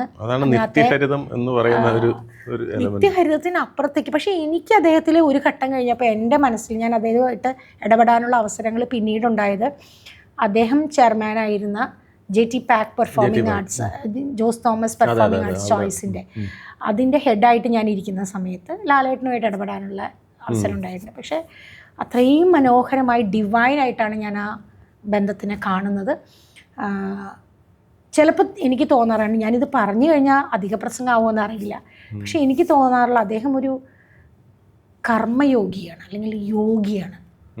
അദ്ദേഹം ഈ താമര പോലെ, ഈ ചെളിയുടെ നടുക്ക് നിൽക്കുന്ന താമര പോലെ ഇത്രയും അഴുക്കിൻ്റെ ഉള്ളിലായാലും എത്ര ചെളിയുടെ ഉള്ളിലായാലും താമരയ്ക്ക് ഒരു മാറ്റവും ഇല്ലല്ലോ എന്ന് പറഞ്ഞ പോലെ അദ്ദേഹം അത്രയും പ്യുവറായിട്ട് നിൽക്കുന്ന ഒരു യോഗിയായിട്ടാണ്, ഒരു സോളാണത്. അതിന് അദ്ദേഹം ഈ പറഞ്ഞ പോലെ ഈ ബഹളങ്ങളും തമാശകളും എന്താ പറയുക മദ്രാസ് മെയിലിലെ ടോണിക്കുട്ടനൊക്കെ ആവും, അതൊക്കെ വേറെ കാര്യം. പക്ഷേ എന്താ പറയുക, അദ്ദേഹം എന്ന് പറയുന്ന ആ പ്യുവർ സോൾ എന്ന് പറയുന്നുണ്ടല്ലോ, അത് നമ്മൾ കണ്ടെത്തുന്നവർക്ക് അത് മനസ്സിലാവും. ഞാൻ one of the most respected പേഴ്സണാലിറ്റിയാണ് എൻ്റെ ലൈഫിൽ. ഞാൻ ഇടപെട്ടിട്ടുള്ള വളരെ റെസ്പെക്റ്റ് ചെയ്യുന്ന പേഴ്സണാലിറ്റിയാണ് അദ്ദേഹം. ഇന്നും അങ്ങനെ തന്നെ, ആ സ്നേഹം അതുപോലെ തന്നെ. അങ്ങനെ എപ്പോഴും വിളിക്കലോ സംസാരിക്കലോ ഒന്നുമില്ല, വല്ലപ്പോഴും കാണുകയുള്ളൂ എന്തെങ്കിലും സാഹചര്യം ഉണ്ടെങ്കിൽ. പക്ഷെ ആ നിമിഷം അദ്ദേഹം നല്ല പേരെടുത്തിട്ടൊക്കെ, എൻ്റെ മോനൊക്കെ കുഞ്ഞായിരിക്കുന്ന സമയത്ത് വർഷങ്ങൾ കഴിഞ്ഞ് കണ്ടാലും ചോദിക്കും, കണ്ണൻ എന്തല്ലെങ്കിൽ മോൻ എന്ത് പറയുന്നു, ഉണ്ണി എന്ത് പറയുന്നു എന്ന് ചോദിക്കും. അത് ആ മെമ്മറി, ഞാൻ പറഞ്ഞില്ല, അത് ഒരു സാധാരണ മനുഷ്യനല്ല, അതൊരു ഡിവൈൻ സോളാണ്. നമ്മളൊക്കെ ലാലേട്ടാന്നാണ് വിളിക്കുന്നതെങ്കിലും സംതിങ് മോർ ദാൻ ദാറ്റ്. ആ റെസ്പെക്റ്റിനും സ്നേഹത്തിനും എന്താ പറയുക, ബൗണ്ട്ലെസ് എന്ന് പറയാം. അദ്ദേഹത്തിൻ്റെ സ്നേഹവും എല്ലാവരോടും അങ്ങനെ തന്നെയാണ്. കുറ്റപ്പെടുത്താൻ ചില എല്ലാവരെയും മോനെ മോളെ അമ്മ എന്ന് വിളിക്കും. ദൃശ്യം 1 പ്രോഗ്രാമിൻ്റെ പ്രൊമോഷണൽ ഷൂട്ട് കഴിഞ്ഞിട്ട് മീന, ആശ എല്ലാവരും ഇരിക്കുന്ന സമയത്ത് ഞാനത് ചെയ്യണം, കൈരളിക്ക് വേണ്ടിയാന്ന് തോന്നുന്നു. അത് കഴിഞ്ഞ് പ്രോഗ്രാം കഴിഞ്ഞ് അദ്ദേഹം എഴുന്നേറ്റിട്ട് ഇങ്ങനെ തൊഴുക ചെയ്തത്. അത് എന്നെ മാത്രമല്ല, ഈ റെസ്പെക്ട്സ് എല്ലാ സ്ത്രീകളെയും റെസ്പെക്റ്റ് ചെയ്യുന്നുണ്ട്, ആ സ്നേഹം. ഇനി എന്ത് പറഞ്ഞാലും ഇതിന് വിരുദ്ധമായിട്ടുള്ള പല കാര്യങ്ങളും പലരും പറഞ്ഞേക്കാം, പക്ഷേ അദ്ദേഹം സ്ത്രീത്വത്തിനെ സ്നേഹിക്കുകയും ബഹുമാനിക്കുകയും പ്രണയിക്കുകയും ചെയ്യുന്ന വ്യക്തിയാണ്. കറക്റ്റ് ഉത്തരവാണ്, അതിലെല്ലാം ഉണ്ട്. അപ്പോൾ ഈ പാഠമൊന്നൊരു വിലാപം സിനിമ നടക്കുന്ന സമയത്ത് ടി വി ചന്ദനുമായിട്ടും ആര്യാടൻ ഷൗക്കത്ത് എല്ലാവരുമായിട്ടും ഭയങ്കര ഒരു ബന്ധങ്ങളുണ്ടായിരുന്നു. ഇപ്പോഴും ആ ബന്ധങ്ങൾ നിലനിർത്തുന്നുണ്ട്. പക്ഷേ ഈ സിനിമയിൽ അഭിനയിച്ച ഒരാളാണ് മേഘമൽഹാർ പോലെ സിനിമയിൽ അഭിനയിച്ചാണ്. അപ്പോൾ സിനിമയിൽ അഭിനയിക്കുന്നതാണോ കൂടുതൽ ഇഷ്ടം, അതോ പിന്നണിയിൽ ബാക്ക് സപ്പോർട്ടിൽ പ്രവർത്തിക്കുന്നതായിരുന്നു കൂടുതൽ ഇഷ്ടം തോന്നിയിട്ടുള്ളത്? ഒരാളത്ത് അഭിനയം ഇടയ്ക്ക് വെച്ച് നിന്ന് പോയതുപോലെ തോന്നി. അപ്പോൾ അത് വീണ്ടും തിരിച്ചു സത്യമാണ്. അത് സിനിമയിൽ അഭിനയിക്കണം എന്ന് ആഗ്രഹിച്ച സമയത്ത് വീട്ടുകാർ സമ്മതിച്ചില്ല. എന്താ പുതു അർത്ഥങ്ങൾ എന്ന് പറഞ്ഞ സിനിമയിലേക്ക് കെ ബാലചന്ദ്രൻ, റഹ്മാൻ, ഗീത, സിതാര ഒക്കെ അഭിനയിച്ച ആ സമയത്ത് എന്നെ കൺസിഡർ ചെയ്തിരുന്നു കെ ബാലചന്ദ്രൻ സാർ. പിന്നീട് പത്മരാജൻ സാറിൻ്റെ ഞാൻ ഗന്ധർവൻ എന്നുള്ള സിനിമയിലേക്ക് വിന്ദുജ മേനോൻ ചെയ്ത ക്യാരക്ടറിന് ഈ പറഞ്ഞ പോലെ പ്രൊഡക്ഷൻ കൺട്രോളറാണ്. അന്ന് ആരോ ഇതേപോലെ ഫോട്ടോയൊക്കെ വാങ്ങിച്ചുകൊണ്ട് പോയിരുന്നു. പക്ഷേ ആക്സിഡൻ്റലി ആണ് ഇതൊക്കെ കഴിഞ്ഞ്. അന്നൊന്നും ഇതൊന്നും നടന്നില്ല. അതൊന്നും പിന്നെ ഞാൻ അതിനെപ്പറ്റി വിട്ടു. ഞാൻ പിന്നെ കംപ്ലീറ്റ്ലി പഠിപ്പിലേക്ക് കോൺസെൻട്രേറ്റ് ചെയ്തു. പക്ഷേ പിന്നീട് മേഘമൽഹാർ സംഭവിക്കുന്നത്, ഞാൻ ഏഷ്യാനെറ്റിൽ ജോലി ചെയ്യുന്ന സമയത്ത് ഏഷ്യാനെറ്റും മാതൃഭൂമിയും ചേർന്ന ഒരു ജോയിൻറ്റ് പ്രൊഡക്ഷനായിരുന്നു. അത് 16mm ചെയ്ത പടം ബ്ലോപ്പ് ചെയ്ത് വലുതാക്കുക ചെയ്തത്. അതിനകത്ത് ചിന്നു, സംയുക്ത എൻ്റെ ഡിസ്റ്റൻറ്റ് റിലേറ്റീവ് കൂടിയാണ്, ബിജു ആണ് അഭിനയിക്കുന്നത്. അപ്പോൾ അതിലൊരു ക്യാരക്ടർ എന്ന് പറഞ്ഞാണ് വിളിച്ചത്. അപ്പോൾ ഞാൻ കമൽക്കയോട് പറഞ്ഞു, കമൽക്ക എനിക്ക് അഭിനയിക്കാനൊന്നും അറിയില്ല എന്ന് പറഞ്ഞു. അപ്പോൾ സാരമില്ല, വന്നിട്ട് നോക്കാം, നമുക്ക് ശരിയായില്ലെങ്കിൽ പോവാം. അപ്പോൾ എൻ്റെ വിവരക്കേട് കൊണ്ട് കമൽക്ക ഇപ്പോഴത് കേട്ടാൽ ചിരിക്കും. വന്നിട്ട് ഒരു ദിവസം നോക്കാം, ശരിയാവോ ഇല്ലെങ്കിൽ ഞാൻ തിരിച്ചു പോരാം എന്ന് പറഞ്ഞിട്ട് അഭിനയിക്കാൻ പോയതാണ്. അപ്പോൾ ഞാൻ അപ്പോഴേക്കും അഭിനയിക്കാനുള്ളൊരു മൂഡൊക്കെ പോയിട്ടുണ്ടായിരുന്നു. പിന്നെ അകത്തളം ചെയ്തിട്ട് എൻ്റെ പേഴ്സണാലിറ്റി മലയാളികളുടെ ഇടയിൽ എസ്റ്റാബ്ലിഷ് ചെയ്തിരുന്നു. അപ്പോൾ എനിക്കൊരു സംശയമായിരുന്നു, രഞ്ജിനി മേനോൻ എന്ന വ്യക്തിത്വം എസ്റ്റാബ്ലിഷ് ചെയ്ത സ്ഥിതിക്ക് ക്യാരക്ടറായിട്ട് ആളുകൾ സ്വീകരിക്കുമെന്ന്. അത് ലോഹിയേട്ടൻ എന്നോട് ഒരിക്കൽ പറഞ്ഞു. ലോഹിയേട്ടനായിട്ട് നല്ല അടുപ്പം, ആത്മബന്ധം സൂക്ഷിച്ചിരുന്ന ഒരാളാണ്. ഞാനും അദ്ദേഹമായിട്ടുള്ള ആ ബന്ധം ഇപ്പോഴും ഞാൻ ഓർക്കുന്ന അതേപോലെ ഡിവൈനായിട്ടുള്ളൊരു സോളായിട്ട് അദ്ദേഹത്തെ ഞാൻ കാണുന്നത്. സിന്ധു ചേച്ചിയോടും ആ സ്നേഹമുണ്ട്, മക്കളോടും. അപ്പോൾ കമൽ സാറാണ് എന്നോട് പറഞ്ഞ ട്രൈ ചെയ്യുമെന്ന്. അടുത്ത ദിവസം പരമ ബോറായിരുന്നു അഭിനയം. ഇന്ന് ഞാനത് ആലോചിക്കുമ്പോഴേ എന്തിനാണ് സാർ എന്നെ പിന്നെ വെച്ചുകൊണ്ടിരുന്നതെന്ന് ഞാൻ ആലോചിച്ചത്. നെക്സ്റ്റ് ഡേ 3-ാമത്തെ ദിവസം ഞാനൊന്ന് സെറ്റായത്. എത്ര ടേക്കാ പോയെന്നറിയോ? അതൊരു ബുദ്ധിമുട്ടുള്ള കാര്യം, അക്ലമറ്റൈസ് ചെയ്യാന്ന് പറഞ്ഞത്. തിരുവനന്തപുരത്ത് വേണു, അതിൻ്റെ ക്യാമറ പേഴ്സൺ വേണുഗോപാൽ, കോഴിക്കോടുള്ള വേണു എൻ്റെ ഹസ്ബൻഡിൻ്റെ അടുത്ത സുഹൃത്തു കൂടിയാണ്. വേണു ഇപ്പോഴും പറഞ്ഞത് ചിരിക്കും. ട്രിവാൻഡ്രത്ത് ബസ് സ്റ്റാൻഡിൽ വെച്ച് ഞാനും സംയുക്തയും തമ്മിൽ ബിജുവും കൂടിയുള്ള ഒരു കോമ്പിനേഷൻ സീനാണ്. ഞാനിങ്ങനെ നടന്നു വരുന്നു, അപ്പോൾ ബിജു ബസ് ഇറങ്ങി ഇങ്ങോട്ട് വരുന്നു. അപ്പോൾ ഞാനും സംയുക്തയും കൂടെ പോയി ബിജുവിനോട് ഒരു പുസ്തകം കൊടുക്കുന്നു. അവർ തമ്മിൽ യാത്ര പറഞ്ഞ് പിരിയുന്ന ഒരു സീനാണ്. എൻ്റെ ദൈവമേ, ഞാൻ നടന്ന് എവിടെയോ എത്തുമ്പോൾ എവിടെയോ സ്റ്റംബിൾ ചെയ്യും ഞാൻ. അപ്പോൾ എന്താ സംഭവം, ഒരു 10-12 ടേക്ക് പോയി. കുറച്ച് ദൂരം കുറച്ച് കഴിഞ്ഞപ്പോഴേ എനിക്ക് മനസ്സിലായത് ഈ ക്രോസ് ചെയ്തിട്ടിരിക്കുന്ന കേബിളിൽ തട്ടിയിട്ട് ഞാൻ അവിടെ എത്തുമ്പോൾ ഞാൻ ബോധേഡ് ആവുന്നത് ഇവിടെ എന്തോ തടയുന്നുണ്ട്. അപ്പോൾ അവിടെ എത്തുമ്പോൾ നടപ്പ് ശരിയാവില്ല. അപ്പോൾ ഇത്രയും ആൾക്കാരുടെ മുന്നിൽ നിന്ന് വേണു ക്യാമറയുടെ പുറകിൽ ഇരുന്നിട്ട് എന്തോ പണിക്കുന്നതെന്ന് ഒച്ച വെച്ചു. എനിക്ക് വേണു എൻ്റെ ഭർത്താവിൻ്റെ ഫ്രണ്ട് എന്നുള്ള ഒരു ആസ്പെക്റ്റ് ഉണ്ട്. അപ്പോൾ എൻ്റെ ഫ്രണ്ടായ വേണു ഓടി നിന്ന് എന്നെ പരസ്യമായി ചീത്ത വിളിക്കുന്നു എന്നുള്ളതാണ് എൻ്റെ വിഷമവും ഇറിറ്റേഷനും ഉണ്ട്. അപ്പോൾ കമൽ സാർ അടുത്ത് വന്നിട്ട് രഞ്ജിനി വിഷമിക്കേണ്ട, ഒരു കുഴപ്പമില്ല, യു ക്യാൻ ഡു ഇറ്റ്. അപ്പോൾ 12 ടേക്കൊക്കെ പോകുന്ന പറഞ്ഞാൽ ആലോചിക്കാൻ പറ്റില്ല. അന്ന് ഫിലിമാണ്, ഇന്നത്തെ പോലെ ഡിജിറ്റൽ അല്ലല്ലോ. അങ്ങനെ 13ാമത്തെ ടേക്ക് നല്ല പെർഫെക്റ്റ് ആയിട്ട് ഞാൻ ചെയ്തു. അത് ക്ലൈമാക്സ് ആയിരുന്നു.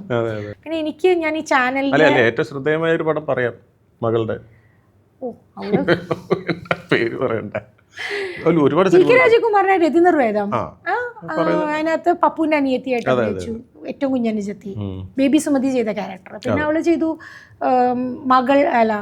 എന്താണ് കമൽ സാറിന്റെ തന്നെ മകൾക്ക് എന്ന് പറഞ്ഞ, മകൾക്കല്ലല്ലോ, നടനില് ജയറാമേട്ടന്റെ മോളായിട്ട് അഭിനയിച്ചു. മിലി, രാജേഷ് പിള്ളേന്റെ ഏറ്റവും അടുത്ത സുഹൃത്തായിരുന്നു. രാജേഷിന്റെ മിലി എന്ന് പറയുന്ന സിനിമയില് പ്രവീണയുടെ മകളായിട്ട്, നിവിന്റെ മരുമകളായിട്ട് കുറെ സിനിമകളൊക്കെ, കുറെ പരസ്യങ്ങളൊക്കെ ചെയ്തു. അതൊന്നും അല്ല കേട്ടോ കാരണം. ഞാൻ പക്ഷേ എനിക്ക് പിന്നെ അതിനോടൊരു എന്റെ ഫോക്കസ് മാറി എന്നുള്ളത്. അതെ, ഭയങ്കര റിസർച്ച് ആയിട്ടാ നടത്തിയത് ടോണി. ഈ സിനിമ ഈ സിനിമ ആൻറ്റപ്പൻ്റെ അത്ഭുത പ്രവർത്തികൾ, നമ്മുടെ വിപിൻ ആറ്റ്ലിയുടെ സിനിമ, ഞാൻ ജീവൻ TV-യുടെ പ്രോഗ്രാംസിൻ്റെ തലപ്പത്തിരുന്ന സമയത്ത് അവിടെ ആറ്റ്ലി ഉണ്ടായിരുന്നു. അവൻ എനിക്കൊരു അനിയനെ പോലെയോ മകനെ പോലെയോ ഒക്കെയാണ്. അവനൊരു വട്ട് ലൈനാണെന്ന് എല്ലാവരും പറയുമെങ്കിലും അവനിലുള്ള ജീനിയസ് ടാലന്റ് എനിക്കന്ന് തിരിച്ചറിഞ്ഞിരുന്നു. അങ്ങനെയാണ് അവനെ ഇന്റർവെൽ എന്ന് പറഞ്ഞ പ്രോഗ്രാം അവിടെ ചെയ്യുന്നത്. പക്ഷെ അന്ന് മുതൽ ആയിരുന്നു. അപ്പം അന്ന് മുതൽ തന്നെ എനിക്ക് ആറ്റ്ലി എന്ന് പറഞ്ഞാൽ, ആറ്റ്ലി ആകെ എന്താ പറയുക, ഒരു അന്നൊക്കെ അവനൊരു കുത്തഴിഞ്ഞ പുസ്തകം പോലെയായിരുന്നു. പക്ഷെ അവന് ഓടി വരാൻ പറ്റുന്ന ഒരു ലാസ്റ്റ് റിസോർട്ടായിരുന്നു ഞാൻ അന്നും.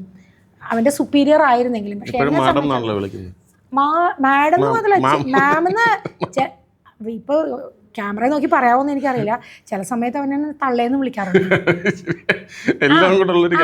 അങ്ങനെയാണ് അവന്. ഞാൻ അതാണ്. അപ്പോൾ അവൻ ഈ കഥകളൊക്കെ എഴുതാനായിട്ട് എൻ്റെ വയനാട്ടിൽ എനിക്കൊരു സ്ഥലമുണ്ടല്ലോ, ഹോം സ്റ്റേ. അതെ, അവിടെ ഇവൻ എഴുതാനായിട്ട് വരും. കുറേ സിനിമകൾ അവിടെ നിന്ന് എഴുതിയിട്ടുണ്ട് കേട്ടോ. നമ്മുടെ സോൾട്ട് ആൻഡ് പെപ്പറിൻ്റെ ടീമൊക്കെ അവിടെ വന്നിരുന്ന് എഴുതിയതാണ് സിനിമ എഴുതി. അപ്പോൾ ഇവൻ ഈ സിനിമകളൊക്കെ എഴുതാൻ അവിടെ വന്നിരിക്കുമ്പോൾ അവന് രാത്രി പകലും, അതായത് രാത്രി മുഴുവൻ ഉണർന്നിരിക്കുകയും പകൽ ഉറങ്ങുകയും ചെയ്യുന്ന ജീവിയാണ്. അപ്പോൾ ഇങ്ങനെ കുറേ കഴിയുമ്പോൾ ഞാൻ കട്ടൻ കാപ്പിയൊക്കെ ഉണ്ടാക്കി കൊടുക്കാനും ഒരു പ്രാവശ്യം എൻ്റെ മുഖത്തേക്ക് ഇങ്ങനെ നോക്കിയിട്ട് ഒരു പണിയുണ്ട് എന്നൊക്കെ പറഞ്ഞിട്ട് പോയി. പിന്നെ എന്നെ വിളിക്കുന്നത് ഈ ആൻറ്റപ്പൻ്റെ ഷൂട്ട് തുടങ്ങുന്നതിന് ഒരു 10 ദിവസം മുമ്പ് എന്നോട് പറഞ്ഞു, മാം വന്നിട്ട് ഈ ഒരു ക്യാരക്ടർ ചെയ്യാം. ഞാൻ ക്യാരക്ടറൊന്നും ചെയ്യില്ല, എനിക്ക് പറ്റില്ല, ഞാനൊന്നും അഭിനയിക്കുന്നില്ല. അപ്പോൾ അവനങ്ങ് ബഹളം വെച്ചു. അല്ല, എനിക്ക് വേണ്ടിയിട്ട് ചെയ്യണം. ഇവൻ എന്നെ സ്നേഹം കൊണ്ട് എന്നെ ആർക്കും കീഴ്പ്പെടുത്താൻ പറ്റും. അതെൻ്റെ ഭർത്താവിനും മക്കൾക്ക് നല്ലോണം അറിയാം, സുഹൃത്തുക്കൾക്കും അറിയാം. അവസാനം അവൻ പറഞ്ഞു, ഒന്നുമില്ലാന്നേ, അഭിനയമൊന്നുമല്ല, എൻ്റെ കൂടെ കുറച്ച് ദിവസം വന്ന് നിൽക്കുക. അങ്ങനെയാണ് ആൻറ്റപ്പൻ അഭിനയിച്ച് തുടങ്ങിയത്. പിന്നെ അതിനകത്ത് വലിയ ആർട്ടിസ്റ്റ് നിരയൊന്നുമില്ല, ഡയറക്ടേഴ്സ് കെജിബു ഒക്കെയാണ്. ഞാൻ ഈ ജെൻസി ആയിട്ട് ചേരാനുള്ള, അല്ലെങ്കിൽ പുതിയ ജനറേഷനായിട്ട് ചേർന്ന് നിൽക്കുമ്പോൾ നമ്മളും കൂടി മാനസികമായിട്ട് യങ് ആവുമല്ലോ. അപ്പോൾ പിന്നെ ഇവൻ്റെ ഈ എന്താ പറയുക, തലതിരിഞ്ഞ ചിന്തകളൊക്കെ എനിക്കിഷ്ടമാണ്. അതിൽ നിന്ന് ഹ്യൂമർ, നമ്മൾ ഓഫായിരിക്കുന്ന സമയത്ത് ആറ്റ്ലിയുടെ അടുത്ത് കുറച്ച് സമയം ഇരുന്നാൽ നമ്മൾ റെഡിയാവും കുറച്ച് കഴിഞ്ഞ്. അപ്പോൾ എൻ്റെ മക്കൾക്കും ഒക്കെ അവർ, മകനായാലും മകളായാലും 2 പേർക്ക് അവരുടെ മൂത്ത ജ്യേഷ്ഠനാണ്. അപ്പോൾ അത്രയ്ക്കും ഫാമിലിയായിട്ട് അടുപ്പമുണ്ട്. അപ്പോൾ അങ്ങനെ ഒരു റീസൺ കൊണ്ടാണ് അതിൽ അഭിനയിച്ചത്. അപ്പോൾ അങ്ങനെ അത് അഭിനയിച്ചു. പിന്നെ ഇപ്പം അത് പറയാമോ എന്നറിയില്ല. പറയേണ്ട സമയമായല്ലോ. അല്ല, സിനിമ റിലീസ് ആവാൻ പോവാണ് അടുത്ത മാസം. അതിനകത്തൊരു അതിഭയങ്കരമായ വില്ലത്തിയാണ് ഞാൻ. നിയന്ത്രിക്കുന്ന, ഈവൻ പുരുഷന്മാരെ പോലും നിയന്ത്രിക്കുന്ന ഭയങ്കര സ്ട്രോങ് ആയിട്ടുള്ള ഒരു സ്ത്രീയാണ്. ആ സ്ത്രീയാണ് എല്ലാം ഈ പറഞ്ഞ സംഗതികളൊക്കെ കൺട്രോൾ ചെയ്ത് കൊണ്ടുപോകുന്നത്. അവർ എന്താ പറയുക, വെളിച്ചത്ത് വരുമ്പോൾ ഭയങ്കര പോളിഷ്ഡ് ആയിട്ടുള്ള ക്യാരക്ടറാണ്, പക്ഷെ അവർ ഡിസൈഡ് ചെയ്യും എന്ത് വേണമെന്ന്. വേണമെങ്കിൽ നമുക്ക് മുഴുന്നുള്ള ക്യാരക്ടറാണ്. പക്ഷേ അത് സിനിമയൊക്കെ കഴിഞ്ഞ് ഡബ്ബിങ് തിയേറ്ററിൽ പോയി ഞാൻ ഡബ് ചെയ്യാൻ പോയപ്പോൾ ഞാൻ പറഞ്ഞു, ഈ സിനിമ ഞാൻ കാണുന്നില്ല എന്ന്. കാരണം ഞാൻ ഭയങ്കര സെൻസിറ്റീവ് ആയിട്ടുള്ള ഒരാളാണ്. ലോകത്തിൻ്റെ മുന്നിൽ പൊതുവെ തന്നെ അഹങ്കാരി, ഭയങ്കരി, ടഫായിട്ടുള്ള സ്ത്രീ, നേരത്തെ പറഞ്ഞ പോലെ തെറ്റായ അർത്ഥത്തിലാണെങ്കിൽ ഫെമിനിസ്റ്റിനൊക്കെ പറയും. ബേസിക്കലി ഞാൻ ഭയങ്കര പെട്ടെന്ന് കരയും, പെട്ടെന്ന് സങ്കടം വരും, അങ്ങനെയൊക്കെയാണ്. അപ്പോൾ അങ്ങനെയുള്ളവർക്ക് ആ സിനിമ പറ്റുമെന്ന് എനിക്കറിയില്ല. പക്ഷെ ഇപ്പം മലയാളത്തിൽ ഇറങ്ങുന്ന സിനിമകളെല്ലാം അങ്ങനെയൊക്കെയുള്ള സിനിമകളാണ്. അപ്പോൾ അത് കഴിഞ്ഞ് ഈ സിനിമയുടെ ഷൂട്ട് കഴിഞ്ഞിട്ട് ആക്ച്വലി എന്നെ വേറൊരു സിനിമയിലേക്ക് വിളിച്ചപ്പോൾ ക്യാരക്ടർ പറഞ്ഞപ്പോൾ ഞാൻ പറഞ്ഞു, പൊന്നു മോനെ എന്നെ വിളിക്കണം, ഞാൻ ചെയ്യുന്നില്ല, നീ ആരെങ്കിലും വിളിച്ച് ചെയ്യിപ്പിച്ചോ. അതിനകത്ത് കുത്തിക്കൊല്ലലോ ഒക്കെയാണ്. ഞാൻ പറഞ്ഞു എനിക്ക് ചെയ്യാൻ വയ്യ, ഇതിപ്പോൾ കാണുന്നവർ ആയിരിക്കും ഇങ്ങനെയൊക്കെ ആണോ എന്ന്. പക്ഷെ അത് അഭിനയമെന്നൊക്കെ അറിയാം, പക്ഷെ സ്റ്റിൽ ഐ ഡോണ്ട് വോണ്ട്. അല്ല, അത് കൂടുതലും ആക്ടേഴ്സിനെ അല്ല ഡയറക്ടേഴ്സിനെയാണ് കൂടുതൽ ബാധിക്കാമെന്ന് പറയും. എന്നുവെച്ചാൽ നമ്മളൊരു സബ്ജക്റ്റ്, ഞാനൊരു സബ്ജക്റ്റ് ചെയ്യുന്നുണ്ടെങ്കിൽ എൻ്റെ മനസ്സിനോട് ചേർന്ന് നിൽക്കാത്ത സബ്ജക്റ്റ് ഞാൻ ചെയ്യില്ല. എന്നുവെച്ചാൽ നമ്മുടെ ഒരു ഇന്നർ സെൻസുമായിട്ട് എവിടെയെങ്കിലും ഒരു കണക്ടിവിറ്റി ഉണ്ടാവും സിനിമയ്ക്ക്. അപ്പോൾ അതൊരു സാധ്യതയാണ്. അതുകൊണ്ട് ഞാനിപ്പോൾ പറയും, ഞാൻ ഇപ്പം ഈ അഭിനയിക്കാനുള്ള ആ ഒരു പേടി പോയി. പേടി ഇൻ ദ സെൻസ് ആ ഒരു മടുപ്പ് വേണ്ടാന്നുള്ളതിൽ നിന്ന് ഞാൻ മാറി. പക്ഷേ എനിക്കങ്ങനെ എല്ലാ ക്യാരക്ടറൊന്നും എനിക്ക് എന്തെങ്കിലും വീണ് കിട്ടുന്നൊക്കെ ചെയ്യാന്നുള്ള അങ്ങനത്തെ ഒരു ഭ്രാന്തൊന്നുമില്ല.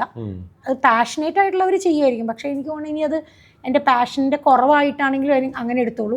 എനിക്ക് പറ്റുന്ന ക്യാരക്ടേഴ്സ്, എനിക്ക് പീരീഡ് സിനിമ ചെയ്യണമെന്ന് ഭയങ്കര ആഗ്രഹമുണ്ട്. പിന്നെ അതുപോലെ ഫീൽ ഗുഡ് ആയിട്ടുള്ള സാധനങ്ങൾ ചെയ്യണമെന്ന് ആഗ്രഹമുണ്ട്. സ്പിരിച്വലി ഇൻക്ലൈൻഡ് ആയിട്ടുള്ള സിനിമ ചെയ്യണമെന്ന് ആഗ്രഹമുണ്ട്. ഒരു സിനിമ ഡയറക്റ്റ് ചെയ്തുകൂടെ? ഞാൻ 2 സ്ക്രിപ്റ്റൊക്കെ റെഡിയാക്കി എഴുതിയൊക്കെ വെച്ചിട്ടുണ്ട്. അതിനായിരിക്കും ഈ പുനർജന്മമെങ്കിലോ? അത് ചെറിയ കാര്യമെന്നല്ല ഞാൻ പറഞ്ഞത്. പക്ഷേ എനിക്ക് തോന്നുന്നത് ഞാൻ അത് പറയുന്നത് ശരിയാണോന്ന് അറിയില്ല. അമൃതാനന്ദമയി അമ്മയുടെ എൻ്റെ ഗുരുവാണ് അമ്മ. അതുകൊണ്ട് തന്നെ അമ്മ ഇത് കഴിഞ്ഞ സമയത്ത് ഞാൻ അമ്മയുടെ അടുത്തേക്കാണ് ആദ്യം ചെന്നത്. അമ്മ എന്നോട് പറഞ്ഞു, നിനക്ക് ഒരുപാട് കാര്യങ്ങൾ ഇനിയും ചെയ്യാനുണ്ട്, അതാണ് നീ തിരിച്ചു വന്നത്, അതൊന്നും നീ കരുതലേ വേണ്ട എന്ന് പറഞ്ഞു. എൻ്റെ അമ്മ എന്നോട് പറഞ്ഞു, there is something in it. നമ്മളെക്കാളും ഒരുപാട് ഉയർന്ന സോളല്ലേ അവർ, അതൊക്കെ. അപ്പോൾ അതുകൊണ്ട് തന്നെ എന്തെങ്കിലുമൊക്കെ ചെയ്യാനുണ്ട്. പക്ഷേ ഇനി ഞാൻ ഈഗോ വിട്ടു. എൻ്റെ ഉള്ളിലുള്ള എന്തെങ്കിലും നന്മ ഉണ്ടെങ്കിൽ അത് ഈ ഭൂമിക്കും എൻ്റെ ചുറ്റുപാടുകൾക്കും സഹജീവികൾക്കും സൊസൈറ്റിക്കും ചെറിയ തരത്തിലെങ്കിലും ചെയ്യാനായിട്ട് എന്തൊക്കെ ചെയ്യാൻ പറ്റുമോ അതൊക്കെ ചെയ്യണം എന്നുള്ളതാണ്. ഇപ്പോൾ ഈ ഈഗോയുടെ കാര്യം പറഞ്ഞപ്പോഴേ, ഈ ഷോയിലേക്ക് തിരിച്ചു പോകുന്നതല്ല എങ്കിൽ പോലും പല ഷോയിലും ചില ക്യാരക്ടേഴ്സിന് അവരുടെ ഇന്നർ സെൻസിനെ നമ്മൾ ഹർട്ട് ചെയ്തു എന്ന് ചില ചോദ്യം കൊണ്ടോ ഇതും കൊണ്ടൊക്കെ തോന്നിയെന്ന് വരാം. പലരും ഗസ്റ്റുകളായിട്ട് വരുന്നവർ പല മൂഡിലുള്ളവരാണല്ലോ. അങ്ങനെ ഏതെങ്കിലും സമയത്ത് ഷോയിൽ നിന്ന് ആരെങ്കിലും ഇടയ്ക്ക് വെച്ച് ഇറങ്ങിപ്പോയ അനുഭവം വല്ലതും ഉണ്ടോ? ഇറങ്ങിപ്പോയ അനുഭവങ്ങളൊന്നുമില്ല. ഇറിറ്റേറ്റഡ് ആയിട്ടുള്ള അനുഭവങ്ങൾ, ക്യാമറ ഓഫ് ചെയ്തിട്ട് അങ്ങനെ ഉണ്ടാവുമല്ലോ? ഓഫ് കോഴ്സ് ഉണ്ടായിട്ടുണ്ട്. പൊതുവേ ഞാൻ പണ്ടൊക്കെ ഷോ ചെയ്യുന്ന സമയത്ത് ഞാൻ ഒരുപാട് മാറിയിട്ടുണ്ടെന്നാണ് ഞാൻ വിശ്വസിക്കുന്നത്.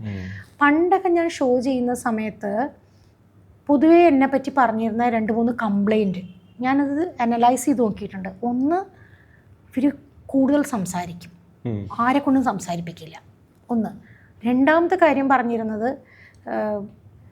ഇവരൊരു അഹങ്കാരിയുടെ ഭാവമാണ് ഇവർക്ക്. ഒരു അഹങ്കാരി തൻ്റെടി ഭാവം. ഈ 2 കാര്യങ്ങളും എന്നെപ്പറ്റി പറഞ്ഞിരുന്നു. ഇത് രണ്ടും ഞാൻ മാറ്റിയെടുക്കാൻ ശ്രമിച്ചിട്ടുണ്ട്. ഇതിന് ആ സമയത്ത് അങ്ങനെ ആവുന്നതിനുള്ളൊരു കാരണം, എൻ്റെ ജീവിതത്തിൽ എല്ലാവരുടെ ജീവിതത്തിലും ചില വേദനകളും ഡാർക്ക് ഏജസൊക്കെ ഉണ്ടാവും, അതിൽ നിന്ന് ഉയർച്ച താഴ്ചകളുണ്ടാവാം. അങ്ങനെ ഒരു പ്രോബ്ലമാറ്റിക് ആയിട്ടുള്ളൊരു പേഴ്സണൽ ലൈഫ് ഉണ്ടായിരുന്ന സമയത്താണ് ഞാൻ ഈ ഷോ തുടങ്ങുന്നത്. മേ ബി ഞാൻ അതൊക്കെ കവറപ്പ് ചെയ്യാനായിട്ട്, എൻ്റെ കോൺഫിഡൻസ് എനിക്കുണ്ടെന്ന് എന്നെ തന്നെ സ്വയം ബോധ്യപ്പെടുത്താനായിട്ട് ഞാനൊരു മുഖം മൂടിയെന്നോ അല്ലെങ്കിൽ വേണ്ട ഒരു മുഖംമൂടിയുള്ള മാസ്ക് അത് വേണമെങ്കിൽ എടുത്തിട്ടു. അതിൻ്റെ പോസിറ്റീവ് സെൻസിൽ മറ്റുള്ളവർക്ക് വേണ്ടിയിട്ട് ഞാൻ I M A confident human being, confidence ഉള്ള ഒരാളാണ്. ഞാൻ ഈ പറയുന്ന കാര്യങ്ങളൊക്കെ ഒത്തൻറ്റിക് ആണെന്ന് വരുത്താൻ വേണ്ടിയിട്ട് കുറച്ച് അസേർട്ടീവായിട്ട് സംസാരിച്ചിട്ടുണ്ട്. പിന്നെ കുട്ടിക്കാലത്ത് LKG ക്ലാസ് മുതൽ ക്ലാസ്സിൽ മിടുക്കിയായിട്ട് പഠിക്കുമെങ്കിലും പ്രൊഫഷൻസി പ്രൈസസ് ഒക്കെ മേടിച്ചിരുന്നെങ്കിലും അപ്പോഴും ഒക്കെ എൻ്റെ പ്രോഗ്രസ് റിപ്പോർട്ടിൽ മിസ്സുമാർ എഴുതിയിരുന്നത് ടോക്കറ്റീവ്. വായാടി ഭയങ്കര പ്രശ്നമായിരുന്നു. അപ്പോൾ എനിക്കൊരു 4ാം ക്ലാസ്സൊക്കെ ആയപ്പോൾ ഈ വർത്തമാനം പറയണത് എന്തോ കുഴപ്പമാണെന്നാണ്, എന്തോ പ്രോബ്ലം ആണെന്നാണ് ധരിച്ചു വെച്ചിരുന്നത്. അപ്പോൾ എന്നോട് എപ്പോഴും പറയുന്നു, ഈ വർത്തമാനം ഒന്ന് കുറയ്ക്കേ, നിർത്ത്, എന്നിട്ട് കാര്യങ്ങൾ നടത്തുക. കാര്യങ്ങളൊക്കെ ചെയ്യും, വർത്തമാനം പറയും. പക്ഷെ എൻ്റെ ജീവിതത്തിൽ അവസാനം വർത്തമാനം പറയലായി എൻ്റെ മെയിൻ പണി. ആ ആസ്പെക്ട് ഈ രണ്ട് കുഴപ്പവും എൻ്റെ ആദ്യകാല ഷോയിലുണ്ടായിരുന്നു. പക്ഷെ അതിൽ നിന്ന് കുറേ ഞാൻ മാറിയിട്ടുണ്ടെന്നാണ് ഞാൻ വിശ്വസിക്കുന്നത്. എന്നെ തന്നെ ഞാൻ കറക്റ്റ് ചെയ്യാൻ ശ്രമിച്ചിട്ടുണ്ട്. അപ്പോൾ ഈ കുഴപ്പങ്ങൾ ഹൈഡ് ചെയ്യാനായിരിക്കണം ഞാൻ ഇങ്ങനെയൊക്കെ സംസാരിച്ചിട്ടുണ്ടാവുക. പക്ഷെ ആത്മബോധമുണ്ടായി വരുന്ന സമയത്ത് നമുക്കറിയാം നമ്മൾ ഇങ്ങനെയൊന്നും അല്ല. അപ്പോൾ കുറേയും കൂടി നമ്മൾ ട്രൂത്ത്ഫുള്ളായിട്ട് നമ്മൾ ഹൈഡ് ചെയ്യാതെ എല്ലാം പറയാനുള്ള ധൈര്യം വരും. നല്ല ലിസണർ ആവുക, മറ്റുള്ളവർ പറയുന്ന കേൾക്കാനുള്ളൊരു മനസ്സുണ്ടാവും. ആങ്കർക്ക് വേണ്ട ഏറ്റവും വലിയ ഗുണങ്ങളിൽ ഒന്നാണ്. അപ്പോൾ നമ്മൾ ഈ ഷോ ചെയ്യുമ്പോൾ നമ്മൾ ഒരുപാട് പേർക്ക് ഒരുപാട് മോട്ടിവേഷൻ കൊടുക്കുമായിരുന്നു പല കാര്യങ്ങളിൽ. മറ്റുള്ളവരെ നമുക്ക് നന്നാക്കാൻ വളരെ എളുപ്പമാണ്. ഒരു പക്ഷേ നമ്മുടെ സ്വന്തം ജീവിതത്തിലേക്ക് വരുമ്പോൾ നമ്മൾ ചില പ്രതിസന്ധി ഘട്ടങ്ങളിൽ വല്ലാണ്ട് കുഴഞ്ഞു പോകും. മറ്റുള്ളവർക്ക് ഷോകളിലൊക്കെ കൊടുത്ത എന്തെങ്കിലും ഇൻസ്പിറേഷനും മോട്ടിവേഷനൊക്കെ നമുക്ക് എന്തെങ്കിലും ഗുണമായിട്ട് കിട്ടിയിട്ടുണ്ടോ? തീർച്ചയായും. നമ്മൾ പ്രവർത്തിക്കുന്നതേ പറയാൻ പാടുള്ളൂ, പറയുന്നതേ പ്രവർത്തിക്കാൻ പാടുള്ളൂ എന്നുള്ളൊരു പോളിസിയുള്ള ഒരാളാണ് ഞാൻ. ഏതോ ഈ പറഞ്ഞ പ്രകൃതി സംരക്ഷണമായിട്ടുള്ള കാര്യം സംസാരിക്കാൻ ഒരു സ്കൂളിൽ ചെന്ന് അവിടെയുള്ളൊരു 3ാം ക്ലാസ്സിലെ കുട്ടി ആൻറ്റിയുടെ വീട്ടിൽ എത്ര ചെടിയുണ്ടെന്നുള്ള ചോദ്യത്തിൽ നിന്ന് 8ാമത്തെ നിലയിൽ ജീവിച്ചിരുന്ന ഫ്ലാറ്റിൽ 8ാമത്തെ നിലയിൽ ബാൽക്കണിയിൽ ആകപ്പാടി ഉണ്ടായിരുന്ന ഒരു തുളസിയും ഒരു പനിക്കൂർക്കയും ഒരു കറിവേപ്പുമായിരുന്നു. അതിൽ നിന്ന് ഞാൻ കൃഷി ഭൂമിയിലേക്ക് ഇറങ്ങി കൃഷി ചെയ്യണമെന്ന് ബോധ്യം വന്ന് അതിനു വേണ്ടി ലോൺ എടുത്ത് കൃഷിസ്ഥലം വാങ്ങിച്ച് കൃഷി ഇപ്പോഴും ചെയ്തുകൊണ്ടിരിക്കുന്ന ഒരാളാണ്.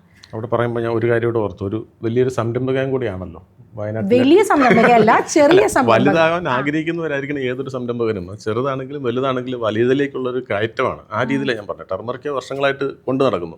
അപ്പോൾ ഈ ടൂറിസം ഇൻഡസ്ട്രിക്ക് വലിയൊരു മാറ്റങ്ങൾ വരുന്ന പുതിയൊരു കാലഘട്ടത്തിലാണ്. ഇപ്പം വി ഡി സതീശൻ പോലെ വളരെ പ്രാവീണ്യമുള്ളൊരു മുഖ്യമന്ത്രി നമുക്ക് കിട്ടി. അപ്പോൾ അതിനെയൊക്കെ എങ്ങനെയാണ് നോക്കുകയാണെന്ന്? ഇപ്പം നല്ല പ്രതീക്ഷയിലാണ് ഞാൻ. സത്യം പറഞ്ഞാൽ ഇപ്പോൾ വിഷ്ണുനാഥാണ് ഇപ്പോഴത്തെ ടൂറിസം സാംസ്കാരികവും ടൂറിസവും അദ്ദേഹത്തിൻ്റെ കയ്യിലാണ്. അതിൽ വളരെയധികം പ്രതീക്ഷയുണ്ട്. കാരണം അദ്ദേഹം ബേസിക്കലി ഒരു കലാകാരൻ കൂടിയാണ്, അല്ലേ? അപ്പോൾ ഈ കല എന്ന് പറയുന്ന ഒരു മനുഷ്യൻ്റെ ഉള്ളിലുണ്ടെങ്കിൽ അതിലൊരു ഹൃദയത്തിലൊരു സോഫ്റ്റ്നെസ്, ഒരു അലിവുണ്ടാവും. ആ അലിവുണ്ടെന്നുണ്ടെങ്കിൽ കമ്പാഷനേറ്റ് ആവും ആളുകളോട്. ചുറ്റുപാടുകൾക്ക് എന്തെങ്കിലുമൊക്കെ ചെയ്യണം എന്നുള്ളൊരു ആഗ്രഹം ഉണ്ടാകും. അത് എസ്തെറ്റിക്കലി സൗന്ദര്യാത്മകമായിട്ട് ചെയ്യണം എന്നുള്ളൊരു ആഗ്രഹം ഉണ്ടാകും. ആ അലിവും സൗന്ദര്യാത്മകമായിട്ട് ചെയ്യണം എന്നുള്ള മനോഭാവം ഉണ്ടെങ്കിൽ, ആർജവും ഉണ്ടെങ്കിൽ തീർച്ചയായിട്ടും ടൂറിസം ഇൻഡസ്ട്രിയെ സംബന്ധിച്ചിടത്തോളം ഒരുപാട് മാറ്റങ്ങൾ വരും. നമ്മളുടെ ഇവിടേക്ക് പറ്റുന്ന, ഇപ്പം നമുക്കറിയാം നമ്മുടെ സർക്കാർ ഖജനാവിൽ പണമില്ല, നമുക്കറിയാം. അപ്പോൾ ഇനി പണമില്ലാതെ ആണെങ്കിലും ഏറ്റവും ചുരുങ്ങിയ മുതൽ മുടക്ക് കൊണ്ട് അല്ലെങ്കിൽ ഏറ്റവും ചുരുങ്ങിയ ചെലവ് ചുരുക്കിക്കൊണ്ട് എങ്ങനെ ടൂറിസത്തിനെ ലോക ഭൂപടത്തിൽ ഇപ്പം തന്നെ നമ്മൾ മുൻപന്തിയിലാണെങ്കിൽ പോലും കുറച്ചും കൂടി ക്വാളിറ്റേറ്റീവായിട്ട് മാറ്റങ്ങൾ ഉണ്ടാക്കാൻ പറ്റും. അതിനുള്ള പ്ലാന് ഉണ്ടാക്കണം എന്നാണ് അദ്ദേഹത്തിനോട് എനിക്ക് പറയാനുള്ളത്. തീർച്ചയായും ഞങ്ങളെപ്പോലെയുള്ള സംരംഭകർ, ഇപ്പോൾ കേരളത്തിൽ ഹോം സ്റ്റേസ് ഒരു 1500ഓളം ലൈസൻസ്ഡ് ഹോം സ്റ്റേസ് ഉണ്ട്. അപ്പോൾ അവരുടെ എല്ലാവരും ഒരു പ്രതിനിധി എന്നുള്ള നിലയിൽ നമ്മുടെ വീട്ടിനകത്തുള്ള ഒരു മുറിയോ 2 മുറിയോ ആണ് നമുക്കതിപ്പോൾ വലുതായി പല രീതിയിൽ വലുതാവുന്നുണ്ട്. എൻ്റെത് ഇപ്പോൾ ഒരു അങ്ങനെ വെറും ഒരു ഹോം സ്റ്റേ എന്ന് വിളിക്കാൻ പറ്റില്ല, അതൊരു ഫാം സ്റ്റേ ആണ്, അല്ലേ? അപ്പോൾ ടോണി സന്ദർശിച്ചിട്ടുണ്ട്. അപ്പോൾ അങ്ങനെയൊക്കെയുള്ള ഒരുപാട് സാധ്യതകളുണ്ട്. പ്രത്യേകിച്ച് ചിലവൊന്നുമില്ല, പക്ഷെ പ്രൊമോഷനാണ് വേണ്ടത്. അതിനാണ് നമ്മൾ സ്പെൻഡ് ചെയ്യുന്നത്. അത്തരം അത് സ്പെൻഡിങ് എന്ന് പറയുന്നത് ഒരു വാക്ക് പോലും അതിലെ ഇൻവെസ്റ്റ്മെൻ്റ് ആണ്. തീർച്ചയായിട്ടും. അപ്പോൾ അത്തരത്തിലുള്ള മാറ്റങ്ങൾ, പ്രൊവാക്റ്റീവായിട്ടുള്ള മാറ്റം ഇൻഡസ്ട്രിയിൽ ഉണ്ടാക്കാൻ പറ്റും. ടൂറിസം സംരംഭക എന്നുള്ള നിലയിൽ ഈ പറഞ്ഞതുപോലെ ഞാനൊരു പുതിയ കാര്യത്തിൽ ഇറങ്ങി തിരിച്ചു. അത് വളരെ ഭംഗിയായിട്ട് തന്നെ ഇതുവരെ നന്നായിട്ടൊക്കെ പോകുന്നു. കുടുംബത്തെക്കുറിച്ചും കൂടെ പറഞ്ഞിട്ട്, കുടുംബം പ്രത്യേകിച്ച് കൂടുതൽ ഞാൻ കുറേ എല്ലാറ്റിലും പറഞ്ഞിട്ടുള്ള ഹസ്ബൻഡിൻ്റെ പേര് രാജഗോപാൽ. അദ്ദേഹമാണ് ഈ പറഞ്ഞ സംരംഭം. ഞാൻ ഈ പറഞ്ഞ പോലെ ഷൂട്ട് പരിപാടികളൊക്കെ ആയിട്ട് ഇങ്ങനെ ഓടുമ്പോൾ അദ്ദേഹമാണ് അവിടെ എല്ലാ കാര്യങ്ങളും നോക്കുന്നത്. ലോകത്തിൻ്റെ വിവിധ കോണുകളിൽ ഒരു 10-70 രാജ്യങ്ങളിൽ നിന്നുള്ള ആൾക്കാർ നമ്മുടെ അടുത്ത് വന്ന് താമസിച്ചു പോയിട്ടുണ്ട്, അനുഭവങ്ങൾ ഷെയർ ചെയ്തിട്ടുണ്ട്. കുക്കറി ഞാൻ പഠിപ്പിക്കുന്നുണ്ട്. പേരിലും ഒരു കുക്കറി സാധനം ഉണ്ടല്ലോ, ഒഴിവാക്കാൻ പറ്റാത്തൊരു സാധനം, ടർമറിക്ക. അതെ, അതൊരു കാര്യമുണ്ട്. അത് മാത്രമല്ല, രഞ്ജിനി എന്നുള്ള പേരിന്റെ അർത്ഥം എന്താ? രഞ്ജിനി സംസ്കൃതത്തിൽ മഞ്ഞൾ എന്ന അർത്ഥം. അങ്ങനെയാണ് അർത്ഥം. ശരിയാ. രഞ്ജിനി എന്ന് പറഞ്ഞാൽ ജ്യോതിസ് ഉള്ളത് എന്നുള്ളതാണ് ശബ്ദധാരാവലിയിലൊന്നുമല്ല പറയണേ. രഞ്ജിനി എന്ന് പറഞ്ഞാൽ രഞ്ജിപ്പിക്കുന്നവൾ എന്നാണ്, സന്തോഷിപ്പിക്കുന്നവൾ. രഞ്ജിപ്പിക്കുന്നവൾ രണ്ടുപേരെ ഇഴ ചേർക്കുന്നവൾ. രഞ്ജിപ്പിക്കുക, ഒരുമിച്ച്, അതായത് സന്തോഷിപ്പിക്കുന്നവൾ, രഞ്ജിപ്പിക്കുന്നവളാണ് രഞ്ജിനി. അപ്പൊ അതിന് മഞ്ഞൾ, മംഗളകാരിണി എന്ന് അർത്ഥമുണ്ട്. അപ്പൊ തുടക്കത്തിൽ സഹസ്രനാമം പറഞ്ഞ പോലെ തന്നെ അവസാനിക്കുമ്പോഴും ഞാൻ അതാ പറയണേ, രഞ്ജിനി രമണീരസ്യ രണകിങ്കിണി മേഖല രമാ രാഗേന്ദുവദന രതിരൂപ രതിപ്രിയ എന്നാണ് പരമേശ്വരി ഭഗവതിയെ പറയുന്നത്. അപ്പോൾ അതിൽ മഞ്ഞൾ എന്ന് പറയുന്നത് മംഗളകാരിണി എന്നുള്ളൊരു അർത്ഥം കൂടിയുണ്ട്. മംഗളം. നമ്മുടെ ഇന്ത്യയിലെ ഭാരതത്തിന്റെ എല്ലാ ഭക്ഷണക്കൂട്ടിലായാലും കോസ്മെറ്റിക്സിലായാലും എല്ലാം ഒഴിവാക്കാൻ പറ്റാത്ത മഞ്ഞൾ. അപ്പൊ ഞാൻ വിചാരിച്ചു എന്നാ പിന്നെ രഞ്ജിനി എന്നാണ് എൻ്റെ പേര്, അന്നാ എൻ്റെ മഞ്ഞൾ കിടക്കട്ടെ. അങ്ങനെയാണ് ആ പേര് അങ്ങനെ കണ്ടുപിടിച്ചത്. സത്യത്തിൽ അതാണ്. അത് നന്നായി പോകുന്നു. ഹസ്ബൻഡ് രാജഗോപാലാണ് അത് നോക്കുന്നത്. മകൻ വക്കീലാണ്, ആദിത്യ കിരൺ. ഹൈക്കോടതിയിലും ജില്ലാ കോടതിയിലും എറണാകുളത്താണ് പ്രാക്ടീസ് ചെയ്യുന്നത്. സ്വന്തമായിട്ട് കേസ് വാദിക്കാൻ ഒരു വക്കീലിനെയും കൂടെ നമ്മുടെ കൂടെ കൊണ്ടുനടക്കുന്നു. മകളും അതെ, ഒരു വക്കീലല്ല, രണ്ടാമത്തെ വക്കീൽ. പക്ഷെ അവള് വിദേശത്ത് മാഞ്ചസ്റ്റർ യൂണിവേഴ്സിറ്റിയിൽ നിന്ന് ഇപ്പോൾ ലോ കഴിഞ്ഞു, കോൺവൊക്കേഷൻ ആവുന്നു. 2 മക്കൾ. അതൊക്കെ തന്നെ കുടുംബം. പിന്നെ എല്ലാം സ്വസ്ഥം, വലിയ കുഴപ്പമില്ല. സ്വസ്ഥം എന്ന് പറഞ്ഞാൽ ഇതിനകത്തൊക്കെ ജീവിതത്തിൽ അപ്സ് ആൻഡ് ഡൗൺസ് ഒക്കെ ഇഷ്ടംപോലെ ഉണ്ടായിട്ടുണ്ട്. അത് ഹെൽത്തിലുണ്ടായിട്ടുണ്ട്, ഫൈനാൻസസിലുണ്ടായിട്ടുണ്ട്, റിലേഷൻഷിപ്സിലുണ്ടായിട്ടുണ്ട്, ഇതൊക്കെ ഉണ്ടായിട്ടുണ്ട്. ഇതൊക്കെ എല്ലാവർക്കും ഉള്ളതല്ലേ.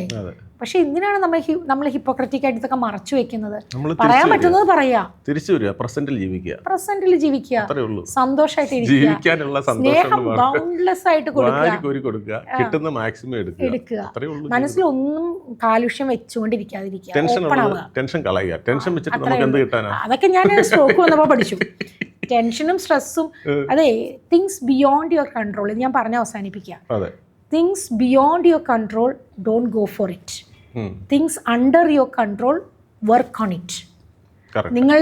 നിങ്ങളുടെ പരിധിക്ക് അപ്പുറത്തേക്ക് പോകുന്ന കാര്യങ്ങളെക്കുറിച്ച്, നിങ്ങളെ കൊണ്ട് പിടിച്ചു നിർത്താൻ പറ്റാത്ത കാര്യങ്ങളെക്കുറിച്ച് നിങ്ങളത് വിട്ടേക്കുക. അതിനെപ്പറ്റി പിന്നെ ചിന്തിക്കരുത്. പക്ഷേ നിങ്ങളുടെ പരിധിയിൽ നിൽക്കുന്ന, നിങ്ങൾക്ക് ചെയ്യാൻ സാധിക്കുന്ന കാര്യങ്ങളിൽ നന്നായി വർക്ക് ചെയ്യുക. അതിൻ്റെ മുകളിൽ പരമാവധി എഫേർട്ട് ഇട്ടിട്ട് നന്നാക്കാൻ ശ്രമിക്കുക. ഇതായിരിക്കണം ജീവിതത്തിൻ്റെ പോളിസി. തീർച്ചയായിട്ടും. വളരെ സന്തോഷം. നമ്മൾ ഇത്രയും നേരം കണ്ടുകൊണ്ടിരുന്നത് ഒരു അവതാരകയുടെ ജീവിതവും സങ്കടവും സന്തോഷവും ഒന്നും അല്ല. ഇതൊരു വലിയൊരു മോട്ടിവേഷണൽ സ്പീച്ചായിരുന്നു. ഇതൊക്കെയാണ് പുനർജന്മം. പുനർജന്മം എന്ന് പറഞ്ഞാൽ നമുക്ക് ജീവിതത്തിൽ എന്തെങ്കിലുമൊക്കെ ചെയ്യാനുണ്ടെങ്കിൽ മാത്രം സംഭവിച്ചു പോകുന്ന ഒന്നായിരിക്കും, അല്ലേ? എനിക്കങ്ങനെ തന്നെ തോന്നുന്നു. വീണ്ടും വീണ്ടും നമുക്ക് കൂടുതൽ കാര്യങ്ങൾ ചെയ്യാനുണ്ടെങ്കിൽ നമ്മളെ ഏതോ ഒരു ശക്തി തിരിച്ചു കൊണ്ടുവരും. നമ്മളതിനുവേണ്ടി തീവ്രമായി ആഗ്രഹിക്കുക, ആ പാഷൻ, അഭിനിവേശം കളയാതെ കാത്തു സൂക്ഷിക്കുക. അത് മാത്രമേ നമുക്ക് ചെയ്യേണ്ടതുള്ളൂ. എന്താണേലും രഞ്ജിനി മേനോൻ എന്നുള്ള മലയാളി കണ്ടിട്ടുള്ള, പരിചയപ്പെട്ടിട്ടുള്ള ചാനൽ അവതാരകയ്ക്ക് അപ്പുറം ഒരുപാട് കാര്യങ്ങൾ ഇനിയും രഞ്ജിനിക്ക് ചെയ്യാനുണ്ടെന്ന് നമ്മൾ ഈ ഇൻ്റർവ്യൂവിൽ കൂടി കണ്ടു. ഏറെ സന്തോഷത്തോടു കൂടി രഞ്ജിനിയെ ഇവിടെ കണ്ടുമുട്ടിയതിലുള്ള സന്തോഷം പങ്കുവയ്ക്കുന്നു. വളരെ നന്ദി, സന്തോഷം. അടുത്ത ആഴ്ച മറ്റൊരു എപ്പിസോഡുമായി നമുക്ക് വീണ്ടും കാണാം. അതുവരേക്കും നമസ്കാരം.